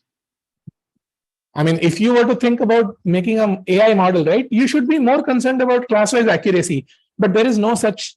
I mean, you should be concerned about more about class-wise accuracy. Can you tell me what is the class-wise accuracy right now for class 1? Class 1. Class 1. On how many samples of class 1 you did accurately? 2 out of 3. Okay. From the actual. No, you are actually doing something right. Okay. 2 out of 3. Okay. So let me define class-wise accuracy in 2 different ways. It can be done from the actual, it can be done from the predicted. Let's see that. Okay. That is what I wanted to highlight when I asked this question. Okay, let's look at this. I'm going to first show you something, a 2 cross 2 matrix. This is called as a confusion matrix, but it will resolve your confusion. Okay. This will resolve your confusion. So what are the possibilities for your actual values? 0 and 1. 0 and 1. Okay. And what are the possibilities for your predicted labels? 0 and 1. Okay. So each cell tells you about. So if you look at this first cell, it tells you that the actual value is class 0 and predicted is class 0. This one tells you actual is 1, but predicted is 0. Okay. This one tells you that actual is 0 and predicted is 1. Does that make sense? Yes. Okay. So, all right. Now, a few other things that you should know. Okay. See, typically 0 is called as the negative class. Because when we are going to label something as a 0, it means the absence of something. So 0 denotes the absence of something. See, when we are going to make a cancer data set, what would you give the label, I mean, to the cancer patients? Would you give it as 0 or would you give it as 1? 1. Typically 1, right? Because 1 denotes the presence of cancer. So 1 is called as the positive class or the positive label. You can call it class or label. Okay. Okay. All right. So let's try to understand this. If 0 is predicted as 0, can I say that I have correctly identified my negative samples? Yes. So I have truly identified my negative samples. This cell is called as true negatives. Truly identified as negative. Can you talk about this particular cell? What would you call this as? In the same way. True positives. Truly identified as positives. Now think about this. This is confusing. What would be this? False negative. False positive. Think. Okay, what is the actual value? Actual is positive. Actually positive, but what have you identified it as? Negative. So it is falsely identified as? Falsely identified as negative. This is false negatives. Does that make sense? Falsely identified as negatives. Is this part clear? Yes. Okay. So the definition itself says that you have falsely identified this sample as a negative. Okay. What about this? It is actually a 0, but got identified as a 1. False positives. False positives. Okay. So there are some special names. Okay. So false positives, okay, are actually called as type 1 error. Okay. There is a meme floating around on LinkedIn and Facebook. So let's say if somebody is, let's say, there is a male, okay, and that male gets classified as pregnant. It's falsely identified as pregnant. Pregnant. All right. So that is called as type 1 error. There is a name for it. Okay. But is that possible? Can a male be pregnant? No, right? No. Okay. So it's a false positive. Okay. Similarly, a female who is pregnant but identified as a negative, actually pregnant female identified as negative, that's called as false negative. So they will show you a picture where the female is pregnant and they will say the doctor is actually checking her and the doctor says, no, she's not pregnant. And there is a male next to it and you will say that, okay, the doctor will say, no, you are pregnant. So if you are pregnant, but you are a male, that's a false positive. If a lady is pregnant but the doctor says it's not pregnant, it's a false negative. Do you now understand the difference between negative and positives? Yes. Okay. Yes. So this one has a special name called as type 2. Okay. So each type of error has its own benefits. Okay. Just a second, please.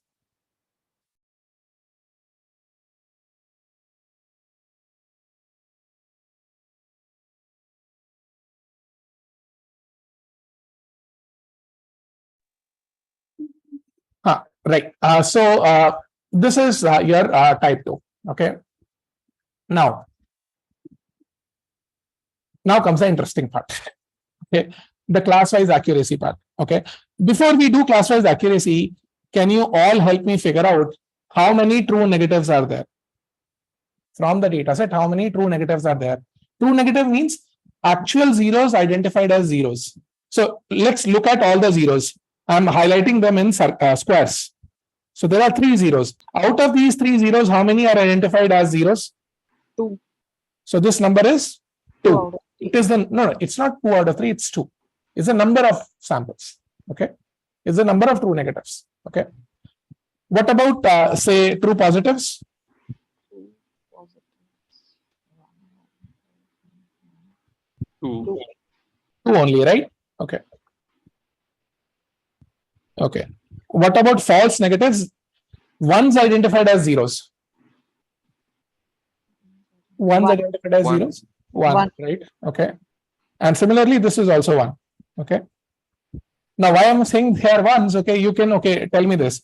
If I give you, let's say, if I sum up these two values, what will I get? 3. No, it's 3. But what is that telling me in English? Actual 1. The total number of ones in your data set. Yes or no? Yes. Does that make sense? This will be the total number of ones in your data set. You can see from the label itself, I tell you, these are the actual number of ones. Okay. And what about this? This would be the Total number of zeros. total number of zeros. Okay. Now look at the row side. Okay. Look at the row side. What will this row tell you? Total number of predicted zeros. Predicted zeros. Okay. And what is this? Total number of predicted ones. Okay. Okay. Now let's discuss some intricate metrics. Okay. Let's define one metric which is called as recall. So recall actually means, okay, before I start with recall, can you tell me what would be the accuracy? Can you compute accuracy from this confusion matrix?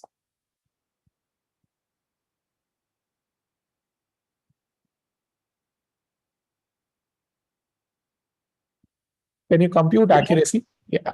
So what would be the total number of correctly identified examples? 4. True negative 4. and true positive. True negatives and true positives. And True positive. what about the total number of examples? Summing all of them. Summing all of them. Okay. All right. So this is what accuracy is from a broad perspective. Okay. Now let's talk about this. So what is recall? So recall is, it's defined as, so first of all, we talked about per class metrics, right? We have to talk about what is more important, overall or class 0, class 1? Class 1. Per class accuracy is more important, right? Okay. Yes. So I'm going to define these metrics, which will be per class. So you can call it metrics that are class wise. Okay. So class wise metrics, you can call them. Okay. So for which class do you want me to define it? 1. Okay, let's define it for class 1. You can actually do the same for class 0 also. So I'm defining this recall for class 1. Okay. So from now onwards, I'm going to define the metrics which are per class. You can define it for class 0 also. Okay, we will do that also. Let's try to define it for class 1. Can you tell me if you have class 1, okay, which components give you the total number of samples of class 1? This is, by the way, per class accuracy. Okay, how many total number of class 1 actual samples are there in your data set? Look at this. Can you define what is the total number of actual samples in your data set? 3. No, give me the names of the components. False negative and true positive. False negatives. Okay, let's look at this. Okay, if I'm going to talk about the total number of class 1 actual samples, I'm going to talk about these two values, right? Follow. Yes or no? Does that make sense or not? Yes. See, Shilpa is following. How about others? Are you able to follow? How many actual number of ones are there in your data set? This number is what? All those samples which were actually identified correctly, right? So true positives. Yes or no? And how many of those samples of ones that were falsely identified as negatives? They were actually ones, but falsely identified as negatives. So does that make sense? They will be the total number of class 1s? Yes or no? Yes. Okay. And out of those, okay, how many were correctly identified? Okay, how many ones were correctly identified? So what I can call it? Can I say this is class-wise accuracy of class 1? Yes. Okay. So what will be there? How many ones are correctly identified? What would you call it? From this 2 cross 2, it would be True positive. true positive. Okay. So this metric is defined as true positive divided by true positive plus false negatives. Okay. So you are looking at the actual data in your class. Okay. Can you tell me what is the exact value for it, by the way? 2 divided by 3. 3. Okay. All right. This is called as recall. You can call it class-wise accuracy also, but don't call it that way. Okay. For your personal sake, you can call it that, but I don't recommend it. Okay. I don't recommend it. There is one more, what we say is another alternate synonym for this. This is also called as sensitivity. In medical domain, people call it sensitivity. Okay. Sensitivity for class 1. All right. I'm going to define one more metric. Before I define the other metric, can you tell me what would be the recall for class 0? So what do you think will be in the denominator? Total number of samples of class 0. So some of the samples will be correctly identified, which would be true negatives. Some of the samples will be, which were zeros, but got identified as Positive. ones. So they will be false positives. Out of those, how many are correctly identified? True negative. True negatives. So this is your recall for class 0. Okay. Is that part clear? So can I have confusion matrix for like multi? Yeah, I will talk about it. I'll come to that. Okay. Don't rush. Yeah, spot on. But there is a confusion matrix for 3 classes also. Okay. But the way you define true negatives and false positives, they will change. Okay. I'll talk about it. Okay. But is it clear? Like recall for class 0 and class 1? Is this part clear? Yes, people, please interact. Okay. This is something which is very simple. You should be able to follow. If not, ask me. Okay. These are important things. We'll do this in the implementation also. This is the same as hypothesis testing that we learn in statistics. No, somewhat different. Okay. Somewhat different. Okay. So this is recall. I'm going to define one more metric, which is also class wise. This is called as precision. I'm defining it for class 1. See, so Shilpa, you said this initially, right? You were doing this from the predictions. Yes or no? Yes, yes. So here in the denominator, so the answer is still the same. Okay. How many ones are actually identified? Okay. How many ones are correctly identified? But this time we are not going to look at your actual data set. We are going to look at your predictions. How many ones were actually predicted? Okay. How many ones were predicted? So out of the ones that you predicted, how many were actually ones? Okay. So let's talk about this. How many ones are actually predicted? So some of the ones you would have correctly predicted, right? Mm. Yes or no? Yes. How many ones you have correctly predicted? Some of the ones you would have correctly predicted. What are those? True positives. True positive. And some of the ones would have been incorrectly predicted. Yes or no? Yes. Yes. So some of the zeros you would have identified as ones. What would be those? False positive. So both of them are ones, right? You have identified both of them as ones. Okay. And out of these, how many are correctly predicted? Correctly is true positive. Positive. Okay, let's look at the difference between the two formulas just for you guys. Okay, look at this. What's the difference? There is something here which is different. The False FM. negative instead of false False positives. Okay, so do you realize that like both the things are different? One is actually looking at it from how precise you are, what you actually predict. The other is actually looking at it from the actual data set, how many you were able to retrieve. Okay, does that make sense? Do you understand the difference between the two? Yes. Okay, I hope you do. Okay, let's talk about precision for class 0. So it's the same thing. So first we have to figure out how many zeros you predicted. So some of the zeros would be correctly predicted, which is true negatives. You would have also predicted some ones incorrectly as zeros. What will be those? false negative. Okay, and out of these, how many are correctly predicted as zeros? True negative. True negative. That is your precision for class 0. Is this clear? So this precision matrix will tell us how precisely we were calculated. How precise you were in your predictions. Recall is telling you how precise you were on the data set. I shouldn't use precise because it will confuse you. How close you were on your data set. Okay.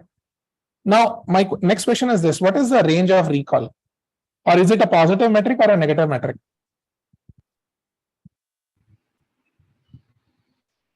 Recall is a positive one with It's a range. positive metric. It is still as high as possible you want it to be. 0 and 1. The range is 0 and 1 for each of them. Okay. Range of any recall metric is 0 to 1. What about precision? Same. Same. Both are positive metrics only. Okay. So you want both of them to be high. Keep that in mind. Now I'm going to show you something which might confuse you. And this is where everybody gets confused. Okay. I'm going to show you the impact of the thresholds. Okay. Okay. Before I ask you this, okay, before I ask you this. So can you tell me what is the precision for class 1? Just by looking at this data set, don't forget about positives, negatives. Look at the definition of precision and tell me what is the precision for class 1. Yes, 2 people. out of 3. So out of the 3 ones that you predicted, 2 were okay, correct. out of the 3 ones that you predicted, from these 3 ones, how many are which are correctly predicted? 2. These 2. Okay. So that is 2 by 3. Can you tell me what is the recall for, say, class 0? So what will you focus on now? Will the predicted output you will focus on or the actual ones you will focus on first? Actual.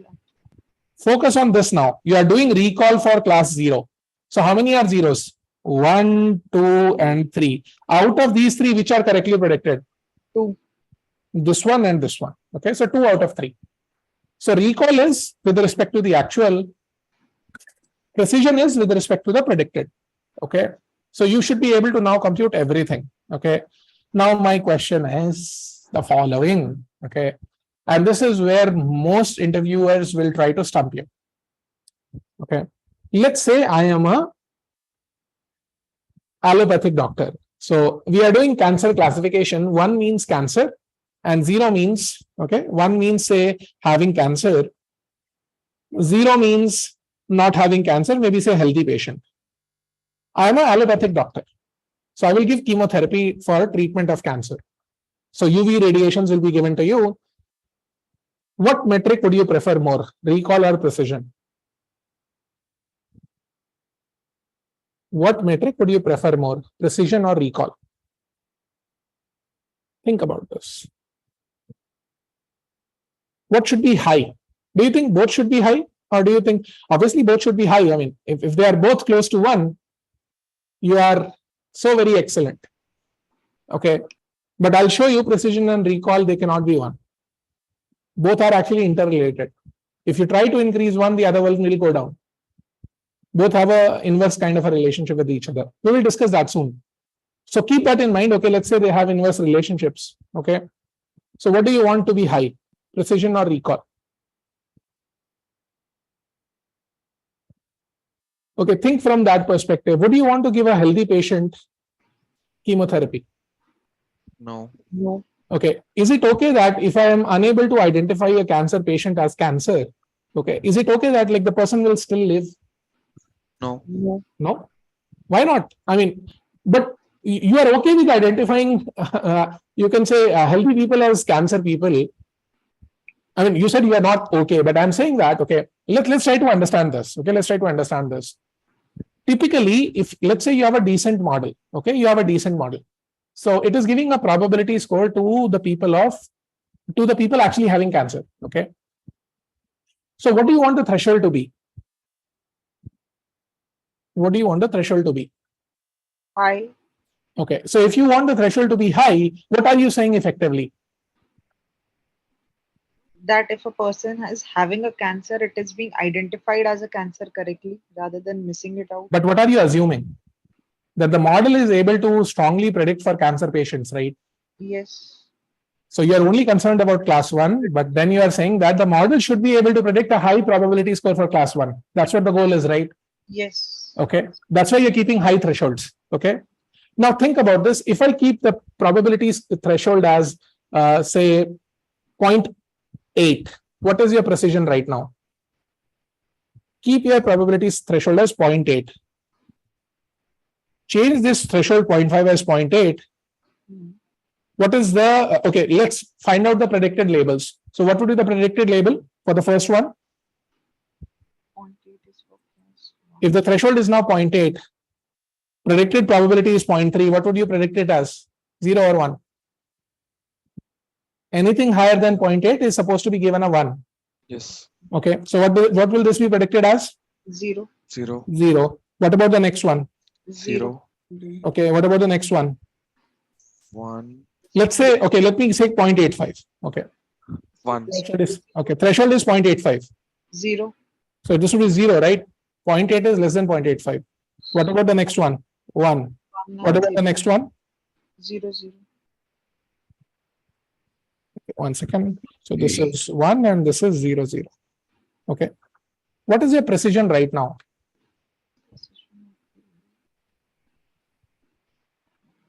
Well, how do you define precision? Remember, precision is defined in terms of your predictions. Yes. So I'm defining precision for class 1. How many ones are actually predicted? 1.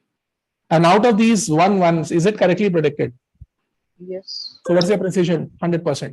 100%. Okay. Do you realize I just increased my threshold and I achieved a higher precision? So the objective that we had in our minds was, see, for whichever person I'm predicting as having cancer, I should be very, very strong about that prediction, right? Yes or no? Yes. Because I'm going to give that person a chemotherapy to resolve, to give the treatment, right? Assume that, so do you realize I missed some of the patients which actually had cancer, right? Yes. Yes. So they will still survive, right? It's not that they're going to die tomorrow. But don't you think it would be unethical if I said some of the zeros were actually identified as having cancer? Yes. Think about this. If I would have lowered the threshold, okay, see what happens if I lower the threshold. Let's say I make the threshold as 0.1. What would everyone be predicted as? 1. 1. What is the precision right now? Precision. Okay. Okay. What is the precision right now if everyone gets predicted as 1? Precision would be 3 by 6. 1, 2, 3. Yes. 3. If everyone is predicted as 1, how many ones do you have in your predictions? 6, right? Out of those 6, how many did you identify correctly? 3. 3. So 3 out of 6 is how much? 0.5. So you are at 50% precision now by lowering the threshold. Okay. So you are just 50% precise. So maybe 50% of the patients that you have, okay, or sure 50% patient of the that you have, they were healthy. Would you give them chemotherapy? No. No, right? The idea is simply this. See, whatever you are predicting as a allopathy doctor, right, as a chemotherapist, you want to be sure that whatever you identify has to have cancer. And that can only be done if you increase the threshold. So if you increase the threshold, you are certainly going to miss out some cancer patients, actually cancer patients. But you want to be really, really sure about whatever you identify as cancer has to have cancer. Because if you don't do that, you'll be sued and you will lose a lot of money. Okay. You are going to reduce the lifespan. You might be killed for that. Okay. There are a lot of disputes, right? So I hope you get the point. Okay. Now, okay. What is the recall right now if I reduce the threshold? Let's say everybody, so my threshold is 0.1. So everybody gets predicted as 1. So what is my recall right now? In favor of class 1? 3 out of 6. No. Remember how is recall computed as? I'm talking about recall now. When my actuals are correctly predicted. So how many actuals are there in your data set, which are ones? 3. When everyone is predicted as 1, don't you think your recall is 100%? Yes or no? Do you realize that now, if I reduce the threshold, recall increases. If I increase the threshold, precision increases. Yes or no? Okay, think again. Okay, think again. Try to revise what precision and recall actually were. Okay, precision means that you are talking about your predictions. So if I increase the threshold where I kept it to be 0.8,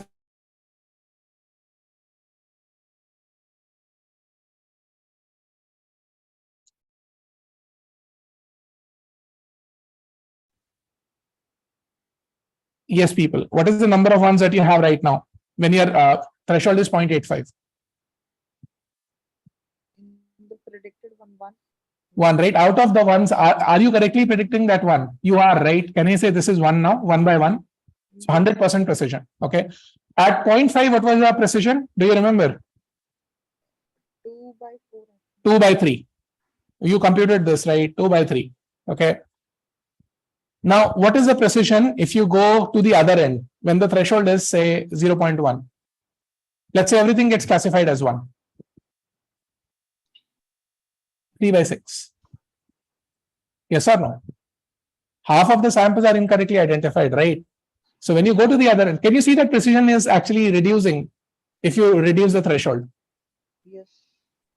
If you reduce the threshold, precision actually decreases. Okay, look at the other way around. Okay, what happens? So what is the recall right now? Look at this stage when your threshold is 0.85. What is the recall for class 1? Out of the ones in your data set, how many did you identify correctly? 1 out of 3. So recall is, in this case, recall is 1 by 3. Sorry, recall is 1 by 3. What was the recall at threshold 0.5? You computed this, 2 by 3. Yes. And what is the recall right now when everybody is 1? 3 out of 3. 1. Do you see that? Like if you decrease the threshold, recall increases and precision decreases. Yes or no? Do you realize there is a kind of a, contrapositive relation between the two? Yes. If one increases, the other one decreases. Okay. So, okay, let me ask this question. Yeah, go on. This threshold increase.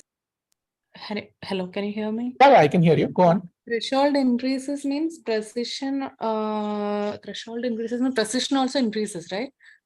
Precision also increases. Yeah. Yeah. So okay. Okay. Are you able to hear her now? No. No, right? I think her voice broke. Hello. Yeah, go Am on. I audible? Yeah, you're audible now. Yeah. So yeah, precision is good means how good the predictions are. How good the quality of Basically, predictions are. right? Absolutely right. The quality of Correct. your predictions. Yeah. And okay. So threshold is more means definitely precision is good and the quality of prediction is more or good, like that only, right? Correct. If you Okay. you want to be In the really same sure about your predictions, you want to be really sure about your predictions. If you're increasing the threshold, that's what you mean. Correct. Yeah. In the same way, can you just tell me, explain, Explain for just recall. say about the recall. Yeah, I'll give you an correct. example. I'll Yeah. give you an example. Where would you want to increase the recall? Okay. Let's say you are an Ayurvedic doctor now. Okay. Or you are a homeopathic doctor. Do you think your medicines have adverse impact on, let's say, healthy individuals if you are Ayurvedic or homeopathic? No. No, right? So, okay. What would I want to increase now? Precision or recall? Think. Recall. Recall, right? So you would want to give medicines to everybody, right? Yes or no? Regardless of if they are healthy or not. Okay. Yes or no? So you want to say everybody should get my medicine, so everybody should be protected as a one. See, it's not a good model, but you want it to happen that way, right? But obviously there is a catch here as well. What is the catch? Do you want to fool everyone? No, right? Do you want to get money from everyone? No, right? So it has to be, see, obviously when you decrease the threshold, everybody gets identified as a one, and that's a big bonus for you. If you are a homeopathic or or Ayurvedic doctor, okay? But there is this money factor involved as well, right? Then everybody would try to shame you. Okay. All right. So that is why I'm saying it has to be a balance between the two. I want both precision and recall to be very high, but you can't get both of them to be very high. Okay.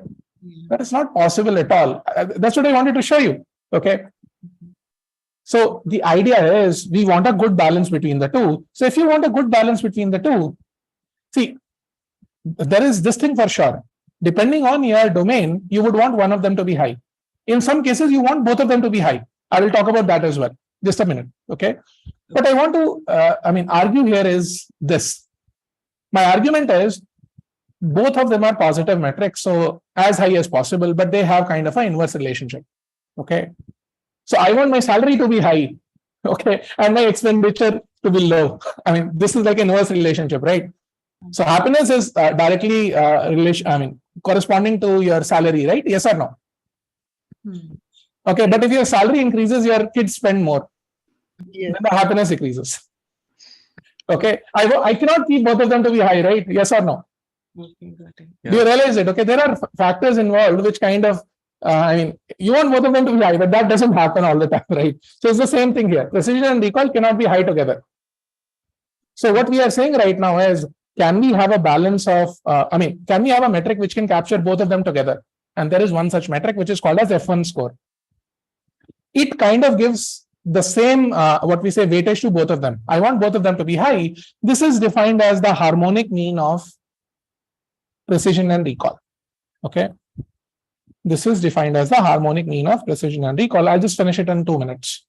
Harmonic mean of two numbers, okay, or rather, let me define the harmonic mean for 3 numbers.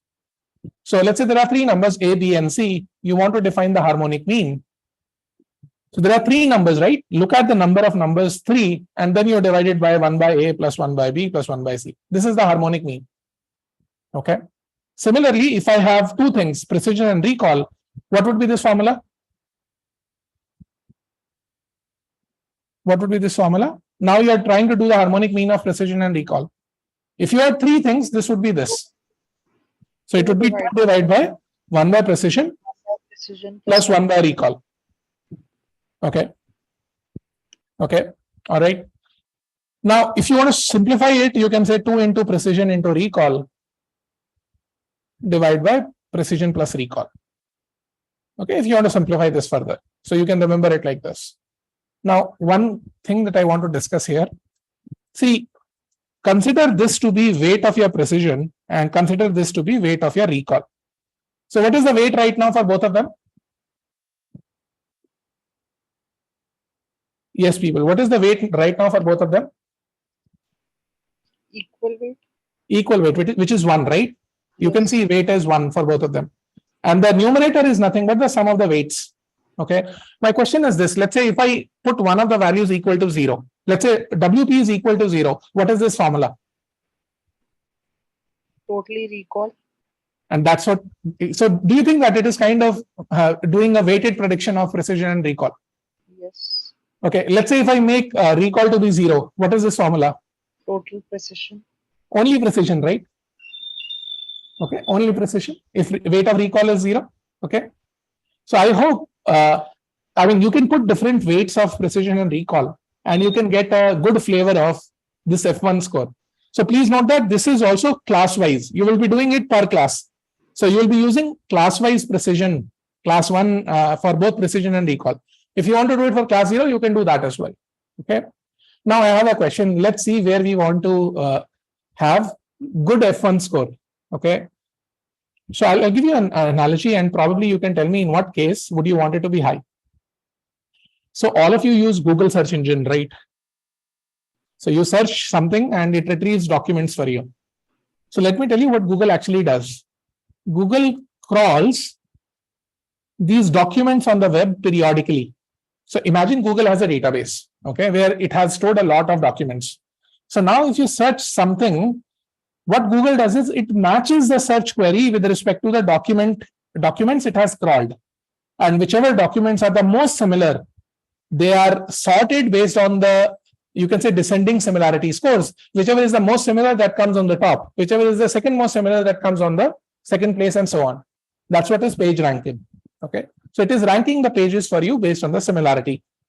My question is this: what is it that you want to be high, precision or recall? So when you search for something, so let's say you're searching for sports. So Google retrieves a lot of documents, right? Some may be sports, some may be not. So how do you define precision of this class sports? The searched value are actually sports. Divide by the total number of documents it retrieved, right? Yes. Because it is going to retrieve only about sports, right? It's not going to retrieve about others. Yes or no? Yes. Okay. Now, precision says that whatever it has retrieved has to be about sports. So do you want it to be high? Whatever it is retrieving, it should be good, right? It should be about sports. Yes. So precision should be high. Okay. Now, don't you want the other way to be true as well? Whatever it retrieves about sports has to be retrieved from the entire, in the data set it has, it will have a lot of sports documents. Do you think it should miss out any sports document? No. No, right? It has to bring everything from the sports to your search results. Yes. So recall needs to be high as well. So in this case, yes, you want both of them to be high. So this is, depending on your domain expertise. So you can keep a weightage for the two. If you want precision to be high and recall to be slightly lower, give an appropriate weightage. Nobody stops you, right? Yes or no? I hope it makes sense. Okay. So it is up to you as a domain expert to decide what to keep high, what to keep low, and you can play around with that. Okay. I will just leave you with, or maybe you can answer this if you want to wait for 2 more minutes, or others also can chime in. Let's say you are talking about an autonomous car. Okay, the car is driving. So there is no one in the car. Maybe say it's an autonomous truck. Okay, there is no one in the car. Okay, it's not a Uber or something. Okay, it's a truck which is taking some goods, transporting from one place to the other. Okay, 1 means pedestrian detection. So it has identified a pedestrian. 0 means that it is basically there is no obstacle in front. Okay, what is it that you want to be high? Precision or recall? Or do you want both of them to be high? Think. There is a pedestrian, it should not miss that out. So what should be high? Predicted should be correct, so it should be precision to be high. Precision. You will prioritize precision here. Okay. See, so if you say everyone is a precision, okay, everyone is a pedestrian, what is your recall? Everyone is 100%. It will be 100%, right? But what would happen in that case? You will not even proceed.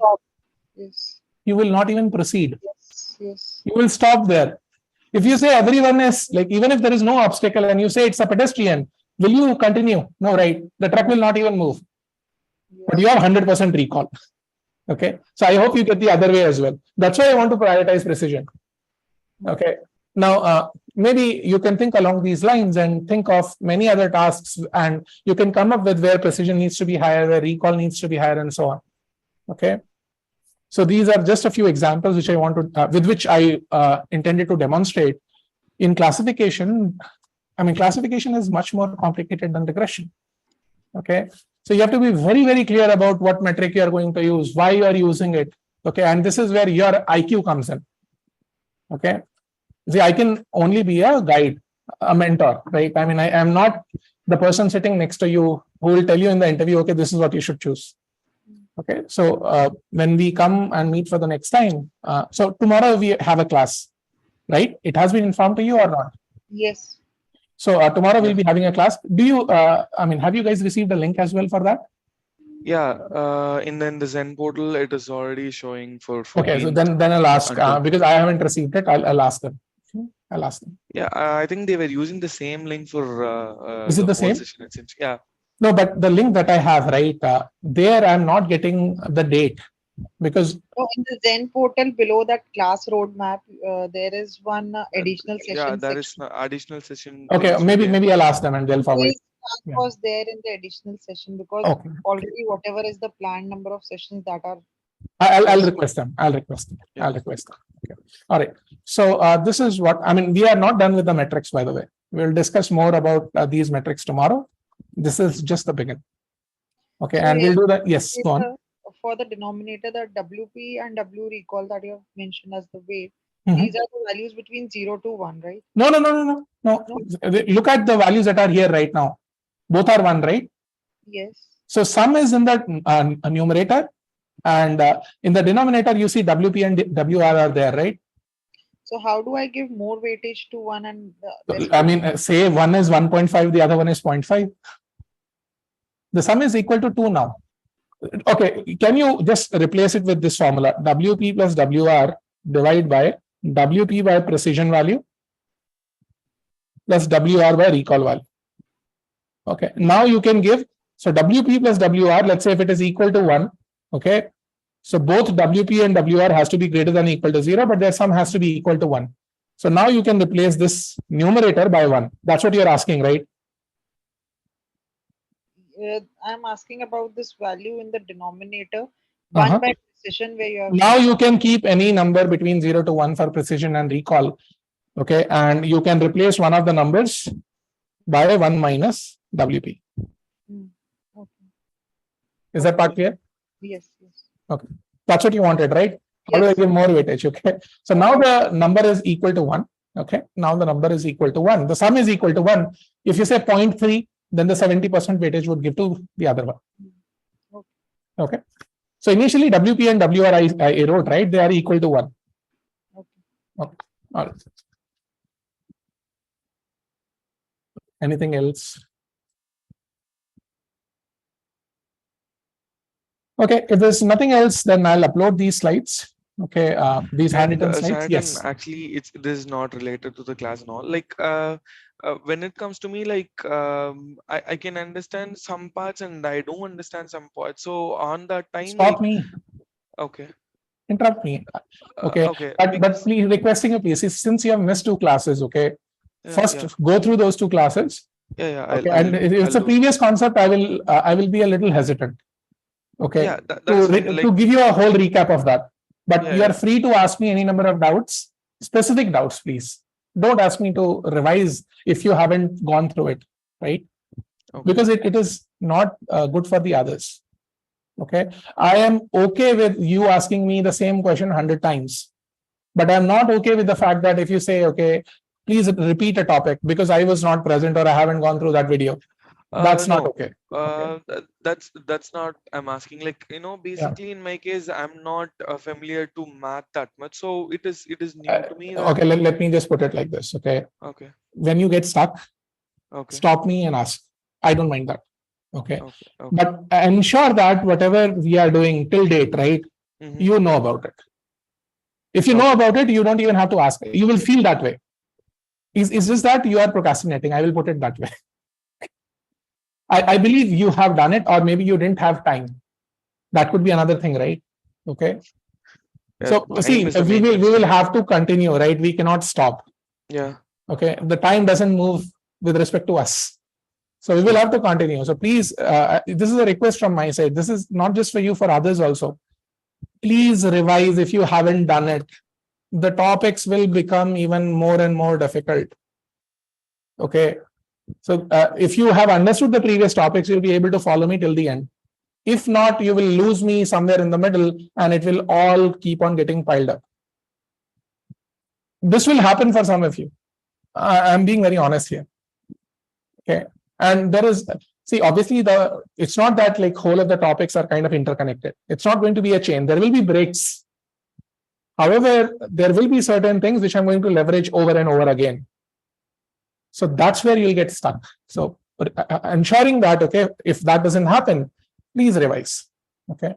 So when we meet for tomorrow, try to figure out if you have the time for the last two things that you haven't watched, last two sessions that you haven't seen that. Sure, Okay. sure. Maybe skim through it. Okay, maybe skim through it. Run it at say 1.5 speed, and I think you'll be able to get it. Okay. All right. Anything else I can help with? Any questions? Yes, people. Any questions as such? I'll upload it in a few minutes. Okay, after this. Okay. So Nathan, if you have some time, actually I was trying to implement this polynomial feature with various degrees and find out which degree suits the best for my model.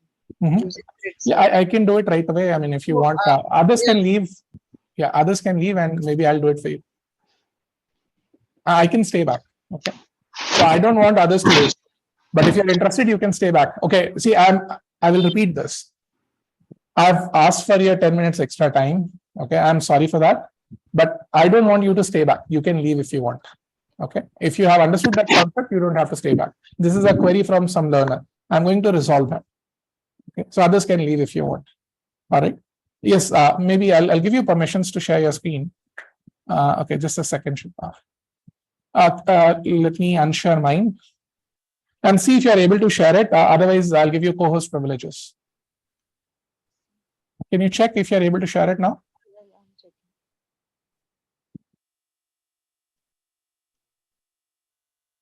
Yeah, I can see it now.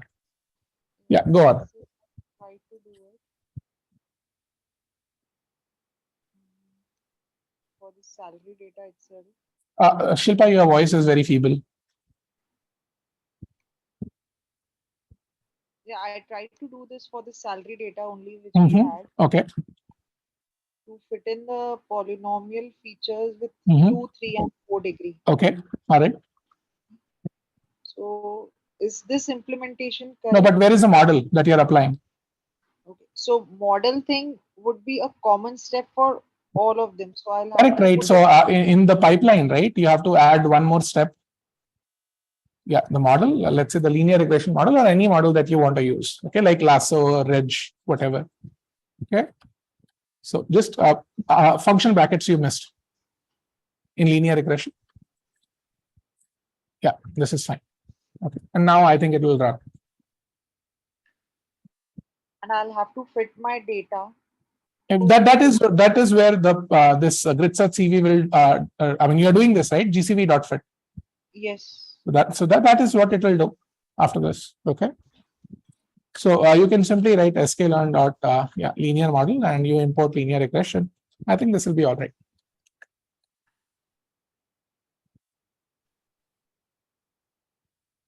Okay, it's giving me degree 3 and best. So best degree is 3 Okay. in this case.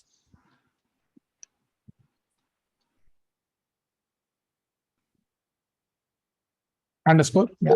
And this will give you the best score corresponding to the negative mean squared error. It will be the average of how many folds are you running? 5 folds. Okay. So this is the average of the 5 folds. So this value would be different from if I do it using train test split, or it should be. So if you do it for one train test split, right, that is not going to be the correct estimate.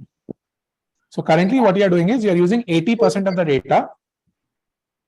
Okay, currently, so I mean, if you just want to check, right, the one that I used is, I believe we would have the same values if you are using the same random state. Yeah, I'm using the same one. Okay, so I mean, you can check the MSE that we got for cubic, right? It will be the same if you are using the same random state. Yes. So Okay. this is the MSC I got for cubic when I was doing it manually using this concatenate and creating the columns. Okay. Degree 3. All right. Did you remove that? Okay. All right. By using that train test split and splitting my data. But this will not be the same as what you do in K-fold, right? This is one single train test split. Okay. This is, but if you repeat this process for every fold, then it will come out to be the same. Okay, if you repeat this process for every fold, then it will come out to be the same. When you say for every fold, like I mean, you have to figure out. So what I'm saying is, let's say there are say 1,000 samples. Okay, you're doing 5-fold splits. So what will be the first? I mean, how many samples will be there in the first partition, first split? 1,000 samples and 5 splits would For be 200. Yes. So 0 to 199 will be there in test set 1, Yes, yes. and all others will be in train. Okay, Yes. that is fold 1. Correct. Can you think of fold 2, fold 3, fold 4, fold 5? Yes. Okay, can you compute for the 5 folds what is the average MSE? If you do this, it will be exactly the same as what you did over here. Okay. So that one is just giving me for a single split of data. This is giving you over 5 average of 5 folds. Okay. This is giving you the average of those 5 folds. This is what we generally use. As an estimate. Okay. As an estimate of how it would do in the real world. Okay. Okay. All right. Anything else? No, that's it.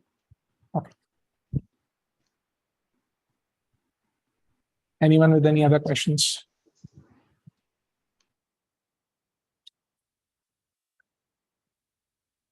Okay, if there are no questions, then we'll meet say next tomorrow, and we'll do the remaining evaluation metrics. So please revise. Okay, I'll upload some slides for reference, so you can go through those slides, and if you find it easy to read, then that's fine. I'll share some extra material also that I'll cover tomorrow. So if you find it easy to read, just go through it. If not, I'll be there tomorrow. Okay. So bye everyone. Take care. Thank you. Bye. And please, I advise you to please go through as many extra material as you have, okay? Or as you, if you search on the internet, there is so much, right? Plethora of information is there. My job is not to limit you in any way. You are free to go through any topic from anywhere in the world. If you are finding it difficult to go through that topic, share it with me. I'll teach you in that class itself, okay? But please be very specific where you got stuck. It's not that, okay, I was reading through this, I couldn't understand anything. I'm not going to entertain that. Everybody has an IQ. If they spend some time on it, they will get something. So please explain me that something. I'll tell you what is, like, where you lack. Okay. Please keep others are also there. Keep in mind, right? So, but I'll be happy to entertain your queries from any material that you refer to. Be specific. That's the only thing that I have, because we have limited time. If you were here with me, then I would have spent you 5 hours extra also.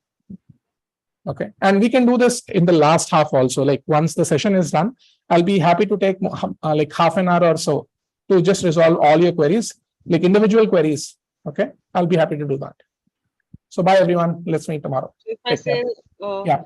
going through your sessions and understanding whatever you are like, teaching, and even you are in between, you tell us how interviewers will ask. So is that much material sufficient for an Okay, I'll be like this. See, this is my personal experience. See, you are, I mean, when you join this main board, right, what you are probably doing right now is you are getting the gist of my experience, right? Yes. Okay. So if you think that, okay, this is sufficient to crack the interviews, the answer is no. Okay. If you think about just cracking interviews for tier 3, tier 2, yes. Okay. But if you talk about tier 1, your profile will not even get shortlisted. The reason for that is just by knowing all these skills, your profile doesn't get shortlisted. You should have done some bit of good projects, some number of good projects just to get shortlisted. And then I can ensure that, okay, whatever 80% of the questions that they ask, you already know about them. Okay. The remaining 20% is something even beyond my knowledge, right? Because I don't know what they will ask. Yes or no? I mean, can I guarantee that, okay, I can cover everything? So what you have delivered to us, based on that knowledge, we can extend that, and maybe that is your purpose in life, right? I mean, you should take away my experiences, which I'm giving to you in a summarized format, and then your job would be to enhance it. Okay, to see what you can learn more on top of it. Okay. See, obviously, I cannot teach you. ML is just like mathematics. Can anybody cover mathematics in a matter of, say, 6 months? No. you already have a lot of prerequisite information before even starting this curriculum, right? Can I cover that? No, right? But there might be gaps there also. Yes. So it's all about filling those gaps, and nobody in the world knows about everything. So my main purpose is to ensure that whatever you see in the interviews, right, I cover the majority of it. Okay, because I do not know. I don't have their question set. If I had, I would have covered everything. That is true. Okay. So Just about for the okay. So if you're asking this, yes, is it sufficient to crack all the interviews? The answer is still no. Okay. I will never say, okay, if it's sufficient. If it is sufficient, then why wouldn't everybody come to me? Do you get that point, right? I mean, I'm still, so is it necessary? Yes, not sufficient. Okay. You have to study all these things, and on top of that, maybe some bit on your own. Okay. I can even tell you what else to study to make it more comprehensive. Okay. But if you just, I mean, if you don't have enough time, perhaps you will be, I mean, there is a compromise that you will do, and you will just go through the lectures and you will try to apply. If you are lucky, you will have these set of questions again. If you are not, then repeat it in the next interview. Yeah. Okay. After a while, you would realize if I missed out something, right? Because a particular type of question was repeatedly asked to you, right? Yes. And then you would cover it and go into the next interview, right? It's about luck factor also, right? We don't know what is about to be asked. Okay. Yes. But from my experience, I'm telling you everything that can be asked to you, but I cannot guarantee if these are the things that will be asked. So that's why I said 80% of it I'll be able to like fully cover 80% of it. The remaining 20% is the liberty of the interviewer. At least we can go on the track of how the questions are asked and how they are framed. That's what I do in every class. Don't you realize? I mean, I hope you have realized by now. My session is like only interactive. I keep on asking questions and giving the answers from like your responses and like my summary of it. Yes. And that's So why that like, interviewers will ask like, what is this function in Python that will implement? that it will not be a straightforward question. Maybe in the beginning they will ask you such questions. They will ask you questions like, why is it that okay, this hyperparameter needs to be tuned? What would be the impact on the performance? What if I increase it or decrease it? How would it reflect? Yes. Okay, they will ask you, let's say if I have a big data set, what technique to use? If I'm using an embedded device, what technique to use? Okay, things of that order should be asked, and you should be able to relate. If I am using an embedded device, I will not be having enough memory. Yes. Then you can probably contemplate, if I run a service on the embedded device like your watch, if it's connected to the internet, then you can use even bigger models. So you should be able to connect with the interviewer at that level, and you should be able to argue back and forth. If I do this, then this would happen. If they like your strategy in the interview, they will select you. Okay. Obviously, see, I cannot vouch for everyone, right? But if I'm the interviewer, I'm telling you from my experience, this is what you will get. Okay. All right. So I'm trying my best. You can put it that way. Okay. But with my best, if with anyone's best, is it guaranteed that you will be able to crack everything? If someone guarantees it, you can sue him. By the way, now in Indian courts, I mean, you will not get anything. But if you are in the US, you can sue them if they claim such things. Okay. So the idea is like I'm still trying my best to whatever knowledge I have. With that, hopefully you'll be able to crack everything. Okay. If you have something additional to discuss, I'm more than willing to discuss that also. Okay. If I know about it, I'll tell you in the session itself. If I don't know about that, I'll go back and will tell you in the next session. That's the only thing I can do. Okay. And I'm pretty sure you'll be able to crack most of the interviews the way you have been interacting with me right now. Okay. You are able to grasp all my concepts. Okay. And since I know you are interacting with me, so I can tell, okay, how much you are able to grasp or not. For others, I can't say. Yes, interaction is important. So, no, for others, I cannot say, right? I mean, because you have been interacting, so I can tell you, okay, where you lack. And that's why I correct. Yes. Right. But for others, I don't really know. Okay. So since you asked this question, I'm telling you, you would be able to crack most of them probably at the end of the session. Okay. When we end the curriculum, you'd be able to crack most of them because you have that, I would say, in you to crack it. Okay. And then it all lies based on the IQ of the person, like how they tackle a problem, how they think about it. Not everyone is the same, right? The acumen, capacity, all of them, they differ from person to person, how much time they're investing. I saw you code right now and you were able to follow me.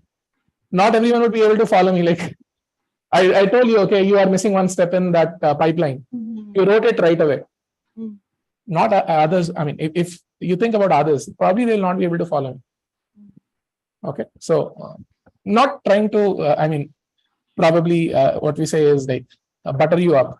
No, But please keep there's no on it. benefit of doing any Plus- buttering or No, please keep on it. Okay, I mean, and keep up the hard work, and hopefully, let's be hopeful. Okay, at the end of this curriculum, okay, you have all the necessary skill sets. yeah, because Okay. that is the main objective, cracking an interview Correct. and getting the job. Because currently I'm not having any job. I'm not. Why don't you apply for internships with the knowledge that you have? Okay, hopefully, I will put it this way. I mean, start applying. Okay, you will face many interviews, and you will see, okay, what you know and what you don't. At the end of this, you will probably know everything, and you can ask me those questions which you couldn't answer. Yes. So start applying right away. Why are you waiting? Okay, don't wait. To build up my resume right now, I don't have anything into write into my No, resume. no, at least the basics, right? You are into the curriculum. Start applying. Don't apply for tier 1 jobs. I mean, they'll not shortlist you, but you can apply for tier 3, right? Which they pay, like give you minimal amount. I'm not saying go with those. At least appear in the interviews, right? Experience of interview. Yeah. Experience of interview is more important than actually going and working in a company, right? Because that will help you crack more. Okay, Yes. so start applying. Don't wait up. Okay, don't wait for anything. I mean, don't think that okay, good will come to you. Many people do this and they suffer. It's a common saying: do good and good will come to you. No, it doesn't happen. Okay, do good and keep on doing good, and so that good people come to you. Okay, all right. That is only something that you can expect. And if you keep on doing good, if you have enough good done in the world, right? When I say good, I mean you have built up enough IQ, you have gone through everything. It will eventually fall into place. Okay, but don't expect good to come back to you. You have to put in the required effort. Okay, all right. Sanatan, Thanks, I have a okay. question. Yes, Kim. Yeah. Sanatan, Yeah, go on. yeah, Sanatan, see, like I'm a SAP FI professional with 6 Mhm. years of experience. Okay. So, like now, if I start applying, would I be considered based on my previous work experience or as a zero? Yes, they will give you a hike for sure. Okay, they'll give you a hike for sure. They might give you no. See, okay, let me put it this way. Do you want a better salary? Or do you want the tag of being more experienced? Or do you want both of them? Money also. No, you should say money, right? The first thing. Yes or no? Yes, that's So it. your experience is going to be counted everywhere you go. Okay. So they are not going to give you a lesser CTC than what you have. If they give you lesser CTC, then don't go for it. I get you on that, Sanatan, but like Yeah. what my thing is like, see, like whatever I have like gained the experience as a SAP finance professional till today, Yes. will that be considered or will that go down the drain? See, the experience again, when you say experience is going to be considered, is it just in the monetary aspect? Or like in what aspects do you want me to say like experience would be considered? Say for If you example, apply to, okay, if you apply to geosciences company, will they consider it? I guess no. No, right? Okay. You'll be applying as a fresher, but will they give you a lesser CTC? No. I mean, if they, then don't, I mean, you would not be applying there, right? You would probably be applying to those jobs which are relevant to your field. So since you said you worked in finance, right? Yeah. You know that there are people looking for these specific jobs where they want to do data science in financial domains. Okay. If you apply there, you would probably get, say, 150% hike. Because that skill is relevant to you, what you had earlier. Yes. And you are doing data science on top of it. If you go Right. to any other domain, which is still a data science related job, you will not get that much hike. Okay. If they're not giving you that much hike, don't go there. Right. But you want a good job, right? You want a better job. And that's why you're doing it. So experience, the number of years is definitely counted. If, I mean, it's relative, right? All I can say, this is relative. I cannot comment on, I mean, they will not offer you a fresher's job. Yeah, that's I what mean, is my is it concern. written in your job offer letter that you are, I mean, enrolled as a fresher? No, right? No. So you write it in your CV that, okay, you are working for these many years in this company and these many years in this company as a data scientist and all that. And wherever you have worked so far, I believe everybody would have considered your roles, right? I mean, Yeah, of course, like my project experience. other companies would also consider it. Okay. Okay. And It is just that you have to negotiate. You have to negotiate. okay. Okay. That negotiating part is there. And Sanatan, Something. Malak is saying like, Yes. how is like the what do you call the progress of data science in the Oracle and SAP ERPs? Okay. Now this is something. So I have not been in this ERP domain. Okay. So perhaps if you give me some time, maybe say till next week, I would inquire like if there are any recent developments in this area, and also if there are any additional skill sets that you require to enter into this ERP related data science domain. Yes, yes. Okay, so I will probably talk to someone. Maybe it can only happen if I know someone from that domain, right? So I'll search in my LinkedIn profile. Okay, if I have some friends who are working in this area, and probably talk to them about it, because I don't know anyone from Oracle, to be more precise. Okay, see, I've worked in really big companies and even service-based companies also. So if I find someone who is related to this finance or ERP related domains, and I can tell you more about, there is one skill set that I know for sure that they are using nowadays, and that is accelerated data science. There is a package that you can check out, which is called as Rapids. RAPIDS. Rapids, yeah. It's a new package by NVIDIA, which accelerates everything that you know of, right? So currently you use Pandas and everything, right? Right. Which is running on your CPU. Right. There is a this package called as Rapids, which is using a project called as PyArrow. And this can run on a mixture of GPUs, CPUs, and on clusters. That is what the industry is using nowadays. Okay, so this can actually expedite everything. So if you know Pandas, right, the equivalent in Rapids is CUDF, CUDA data frame. If you know all sklearn algorithms, the equivalent there is CUML, CUDA-ML. All of the algorithms are there in this CUDA-ML library. Syntax is almost the same. Everything is almost the same. Everything is almost the same. Fit, predict, proba, everything is almost the same. It's just that you need to know of the name of the new libraries. Like Okay. iOS and Android, right? Yes. So all of these things that you have, right, they are related. Okay, they are related. Most of the syntax that you will see will be exactly the same. You just need to read about a few other things, like how to schedule your tasks on GPU clusters, how do you partition your task into multiple individual components, and how do you run each component and assign it to a particular GPU node. Okay, these things are somewhat which are different. You would have to read about task schedulers a bit. So this is where the industry has transitioned to. And when you join in a like data science company, right, you would not be working on a single system most of the times. You'll be working on something called as a Spark cluster. Okay, so you don't need to know about Spark. I'm not saying that you should know about Spark. That you will eventually learn when you join there. But if you can learn it on your own and maybe show this as a competitive skill that you have with respect to your peers, that will give you an edge. Okay. And Sanatan, like I would like to definitely hear from you, like what's the impact of DS on the ERP world? Because like I have experience in the ERP world and I would want to get an edge over it. Sure. Give me some time. Okay. Give me some time. Okay. Perhaps you can write to me on LinkedIn, and if I have the answer in some time, I'll just respond to that text right away. I mean, at that moment itself, when I receive it, when I receive the acknowledgement, like from any of my friends or relatives. We'll keep the tag till next Friday. Is that okay with you? I mean, you send me a text. No, I mean, so I on the LinkedIn, I will have this as a proof. Okay, I have to do this. Okay. Otherwise, if I forget, right? Let's say, see, I'll be busy. Okay, I have a full-time job also. So if you have it, right, I'll keep that in mind. So it will be always there in my head. Okay, this is what I have to do for sure. Okay, let me tell you, I work for around maybe 16 to 18 hours a day. Okay. So let's say if I send a text to someone, right? What if that person doesn't respond? Then I have to find another person. So for how much time I should wait? For how much time I should have a gentle reminder for that person? That also matters to me, right? Do you Yes. get that, right? Yeah, yeah, You are in a professional. What do you know about these things? Much better than me.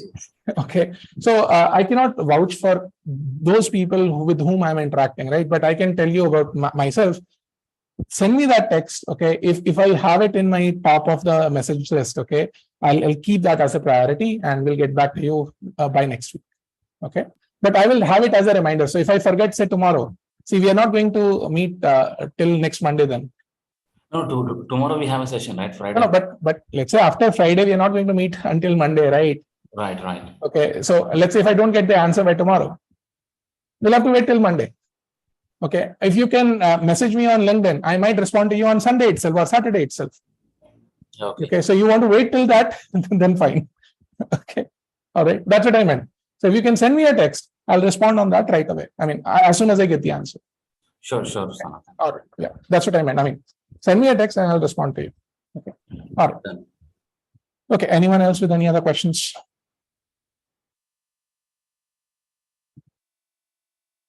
All right. I'll stop. I mean, people will scold me as well for continuing this too late.